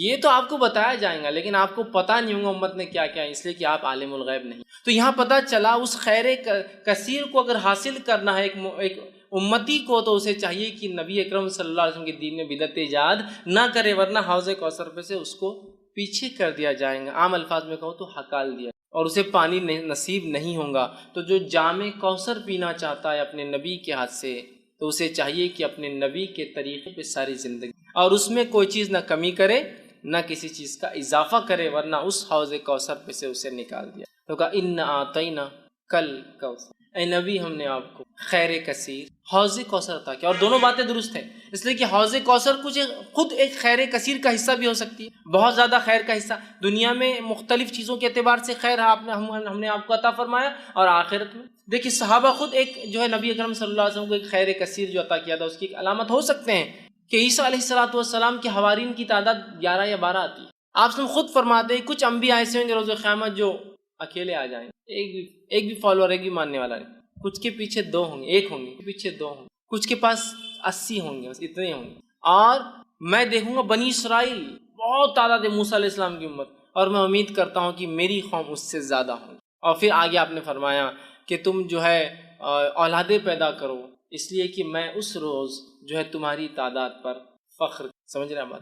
تو آپ دیکھیے، تو یہاں انبیاءوں کی حالات دیکھیے کہ ایک بھی نہیں ہے، 1 ہے، 2 ہے، 30 40 50 100 80 ہے نا۔ بنی اسرائیل سیکنڈ ٹو امت محمدیہ ہونے والی، نیکسٹ ہوں گی، اس لیے آپ نے کہا امید ہے میری امت جو ہے سب سے زیادہ ہوں گی، بنی اسرائیل کو بھی پیچھے چھوڑ دیں گے میرے امت، اتنے تعداد کے اعتبار سے زیادہ ہوں۔ تو دیکھیے صحابہ کی تعداد دیکھیے، کچھ انبیاءوں کو تو ایک بھی نہیں ملا ہے صحابی، اللہ کے رسول صلی اللہ علیہ وسلم کو ایسے صحابہ ساتھی کو کہتے ہیں، یاد رکھیے اصحاب جو ہے ساتھی کو کہتے ہیں عربی زبان میں، ٹھیک، تلامیذ اسٹوڈنٹ نہیں تھے، یہ ساتھی، اور ساتھی جنرلی کیلیبر کا ہوتا ہے بہت، اسی لیے اس کو اصحاب کہا جاتا ہے۔ ٹیچر اور اسٹوڈنٹ کو کبھی بھی ساتھی نہیں کہیں گے آپ، دو اسٹوڈنٹس کو ساتھی کہا جاتا ہے۔ یہاں دیکھیے اصحاب کہا گیا اس لیے کہ اللہ نے ان کو تیار کیا گیا، اللہ نے تیار کیا تھا، اور اللہ نے خود قرآن میں بیان کیا کہ صحابہ کی مثال توریت اور انجیل میں بھی اللہ نے دی، تو گویا صحابہ بھی چوزن پیپل تھے، سلیکٹڈ پیپل تھے، چنے ہوئے لوگ تھے۔ بہرحال تو یہ بھی خیر کثیر، تو بہت ساری باتیں، لیکن خیر کثیر سے مراد کچھ بھی خیر جو اللہ نے دیا، اور حوض کوثر بھی ہو سکتا ہے، چونکہ حوض اور کوثر بھی خیر کثیر کی ایک ایگزامپل یا مثال یہ یاد رکھیں۔ چلیے ہم آگے بڑھتے ہیں۔ اللہ نے فرمایا انا اعطیناک الکوثر، اے نبی ہم نے آپ کو خیر کثیر عطا کیا، کوثر عطا کیا، حوض کوثر عطا کیا، فصل لربک وانحر، تو آپ کیا کیجئے، نماز قائم کیجئے، آپ کیا کیجئے، تو جو رب کے لیے جو ہے نماز پڑھیے، بڑائی بیان کیجئے، نماز قائم کیجئے، وانحر، اور کیا کیجئے اس کے ساتھ، قربانی کیجئے۔ نہر کہتے ہیں اونٹ کی قربانی، تو آپ جو ہے نماز قائم کریں اور قربانی نبی جو ہے اللہ کے لیے دیتے رہے۔ گویا اس سے ایک بات پتہ چل رہی وہ یہ ہے کہ ایک آیت میں تو کہا ہم نے آپ کو خیر کثیر عطا کیا، خیر کثیر عطا کرنے کے بعد دوسری آیت کیا بول رہی ہے کہ آپ نماز پڑھیے اور قربانی دیجیے۔ اس سے ایک بات پتہ چلتی ہے کہ نماز قائم کرنا اور قربانی دینا یہ ایک طرح سے شکرانہ ہوتا ہے جو اللہ مختلف نعمتیں ہمیں عطا کرتا ہے۔ اس لیے کہ دیکھیے یہاں بالکل واضح طور سے کہا گیا کہ آپ نماز قائم کیجیے اور کیا کیجیے، ساتھ جو ہے قربانی دیجیے۔ مطلب نماز قائم، پہلے تو کہا خیر کثیر دیا، فوراً کہا نماز قائم کیجیے اور قربانی، مطلب گویا نماز اور قربانی ایک طرح سے شکرانہ ہوتا ہے کسی عمل کے بدلے یا کسی چیز کے بدلے جو اللہ ہمیں جو ہے عطا کرتا ہے۔ تو اللہ جو چیز عطا کرتا ہے یہ ایک طرح سے اس کا بدلہ ہو سکتا ہے، تو یہ بات کو ہم بھی ذہن میں رکھیں۔ اللہ نے کسی بھی قسم کا ہمیں خیر دیا تو نماز ایک بڑی بہترین چیز ہے، اس خیر کے لیے شکرانہ ادا کریں کہ اللہ تیرا شکر ہے کہ تو نے یہ فلاں فلاں چیز، ٹھیک۔ اور قربانی دینا یہ بھی بڑی اہم چیز ہے، قربانی دینے سے اللہ خوش ہوتا ہے، جیسے کہ آپ صلی اللہ علیہ وسلم نے فرمایا 10 ذی الحجہ کو، جس کو عام زبان میں بقرعید کہتے ہیں، 10 ذی الحجہ کو جانور ذبح کرنے، نہر خون بہانے سے زیادہ کوئی عمل اللہ کو بہت محبوب عمل ہے، قربانی ہے کہ اللہ ہم جانور کی قربانی دے کے اعلان کرتے کہ وقت آنے پر ہر چیز تیری راہ میں ہم قربان کر دیں گے، اعلان ہوتا۔ تو یہاں کہا کہ فصل لربک، تو نماز قائم کی، تو گویا دیکھیے اشارہ ہو گیا ہے کہ اگر اللہ بھی ہمیں کوئی نعمت یا شکر دے تو ہم کیا کریں، نماز قائم کریں۔ اور نبی اکرم صلی اللہ علیہ وسلم کے تعلق سے ابوبکر صدیق رضی اللہ عنہ فرماتے ہیں اللہ کے رسول صلی اللہ علیہ وسلم کو جب بھی کوئی خبر پہنچتی اچھی، آپ سجدے میں گر جاتے، کوئی مصیبت آتی، کوئی آندھی آتی، کوئی طوفان آتا، کوئی پریشانی ہوتی، آپ مسجد کی طرف بھاگتے، مطلب نماز پڑھتے۔ خوشخبری آئی تو نماز، سجدے میں گرنا، مصیبت آئی تو نماز، نماز دونوں کے لیے حل یاد رکھیں۔ تمام تعریفیں اس اللہ عز و جل کے لیے لائق و زیبا ہے جو تمام جہانوں کا بنانے والا اور اسے پالنے والا ہے، اور درود و سلام اس کے آخری نبی محمد صلی اللہ علیہ وسلم پر۔ الحمدللہ ہم تمام یہاں اس ہفتے واری درس قرآن کے لیے جمع ہوئے ہیں، اور انشاءاللہ عزیز اس مختصر سے وقت میں آپ تمام کے سامنے کیونکہ ایک سلسلہ اور کڑی ہماری چلی آ رہی تھی کہ ہم کچھ 30ویں پارے کی چھوٹی چھوٹی جو صورتیں ہیں جو اکثر نماز میں دہرائی جاتی ہیں، اور اس کے علاوہ ان صورتوں کا بڑا اہم میسیج اور پیغام ہوتا ہے انسانیت کے لیے، ان کچھ صورتوں کو ہر رمضان کے بعد دہراتے ہیں، سے 4 صورت۔ اس کڑی میں انشاءاللہ آج ہم جو ہے سورۃ الکوثر کے تعلق سے کچھ باتیں میں آپ کے سامنے رکھنے کی کوشش کروں گا۔ سورۃ الکوثر یہ ان صورتوں میں سے ایک صورت ہے جو کہ قرآن کی سب سے چھوٹی صورتوں میں سے ایک ہے۔ ویسے قرآن کی سب سے چھوٹی صورتیں وہ ہیں جن میں 3 آیتوں پر ہی مشتمل ہے، جس میں سورۃ العصر 3 آیتیں، سورۃ النصر 3 آیت، سورۃ الکوثر 3 آیت۔ ان تینوں صورتوں میں 3 آیتیں ہیں، لیکن الفاظ کے اعتبار سے، جملوں کے اعتبار سے 3 جملے ہوتے ہیں، 3 آیتیں۔ الفاظ کے اعتبار سے سب سے چھوٹی صورت سورۃ الکوثر ہے، کیونکہ بہت کم الفاظ ہیں اس کے اندر، آیتیں 3 ہی ہیں اس کے اندر۔ سورہ عصر میں بھی 3 ہیں، سورہ نصر میں بھی 3، لیکن اس کے اندر الفاظ کے اعتبار سے 3 آیتوں میں سب سے کم الفاظ۔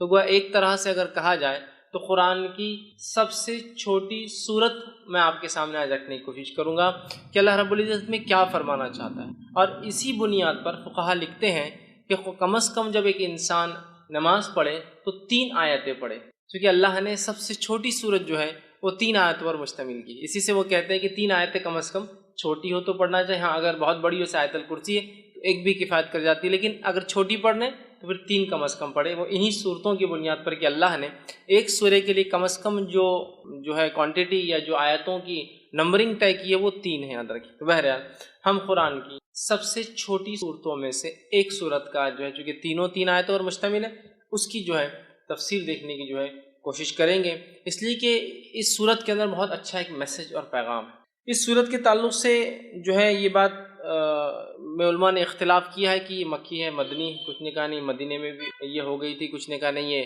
مکہ میں ہوئی تھی۔ بہرحال جو بھی اس کا پس منظر رہا ہو، اور اس کے پیچھے کچھ بیک گراؤنڈ بھی علماء بتاتے ہیں کہ کیا اس کے پیچھے پس منظر رہا ہو۔ انشاءاللہ عزیز اس میں ایک بات جو واضح سامنے آتی وہ یہ ہے کہ جب نبی اکرم صلی اللہ علیہ وسلم کے پے در پے ایک کے بعد ایک بچوں کا انتقال ہوا، اور بالخصوص لڑکوں کا انتقال ہوا، جس پر آپ کو ویسے 3 لڑکے تھے، ایک قاسم جس کے نام سے آپ ابو القاسم آپ کی کنیت ہوئی جو پہلے تھے، ایک ابراہیم تھے اور ایک عبداللہ تھے۔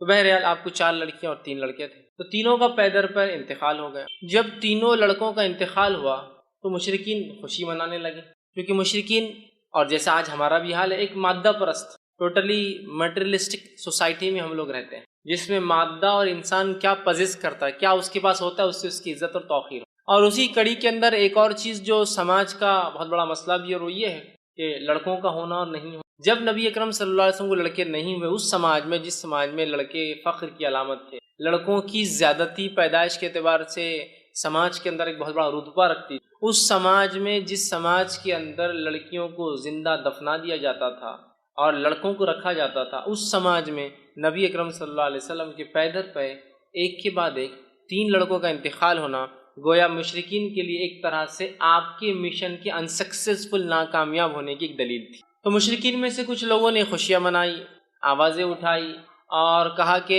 ابتر عربی زبان میں کہتے ہیں اس انسان کو جس کے پیچھے کوئی نہ ہو۔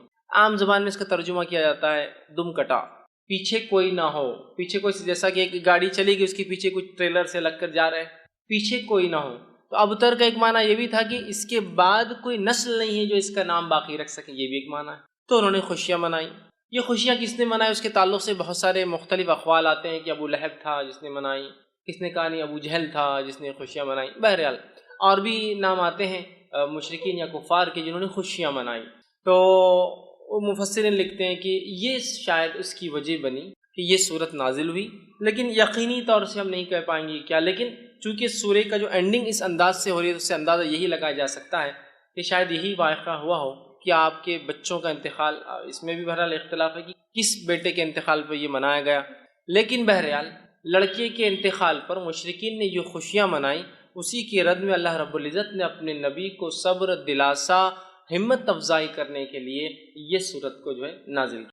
سورت کا ترجمہ دیکھیں میں آپ کے سامنے رکھوں گا، پھر اس کی تفسیر کی طرف ہم جائیں گے۔ اِنَّا أَعْطَيْنَاكَ الْكَوْثَرَ، اے نبی ہم نے بے شک آپ کو خیر کثیر، کوثر، حوض کوثر، بہت زیادہ جو ہے اچھائی سے جو ہے نوازا ہے، عطا کیا ہے۔ دوسری آیت میں اللہ نے فرمایا فَصَلِّ لِرَبِّكَ وَانْحَرْ، تو آپ اپنے رب کی جو ہے بڑائی بیان کیجئے، نماز قائم کیجئے اور قربانی کیجئے، اور نہر خاص طور سے اونٹ کی قربانی کیجئے۔ ان شانیہ کا هو الابتر، بے شک یقیناً تمہارا دشمنی دم کٹا رہے گا، بے اولاد رہے گا، یا اس کا کوئی دنیا میں نام لینے والا باقی نہیں رہے گا۔ یہ اس آیت کا بہرحال ترجمہ ہے۔ اب آئیے کچھ تفسیر کی طرف اس کی ہم بڑھتے ہیں۔ سورۃ الکوثر یہ قرآن کی 108 نمبر کی سورت ہے، اس میں 3 آیتیں ہیں۔ اللہ رب العزت فرماتا ہے بسم اللہ الرحمن الرحیم۔ صحیح مسلم کی ایک روایت آتی ہے نبی اکرم صلی اللہ علیہ وسلم پہ یہ سورت نازل ہوئی اور آپ مسجد میں بیٹھے تھے۔ اسی وجہ سے میں نے کہا اختلاف ہے مکی ہے یا مدنی، کیونکہ اس صحیح مسلم کی روایت میں الفاظ ہے آپ مسجد میں بیٹھے ہوئے تھے، اور ہم جانتے ہیں مکہ میں کوئی مسجد نہیں، مسجد جو ہے مدینہ میں بنی، سمجھ رہا؟ تو بہر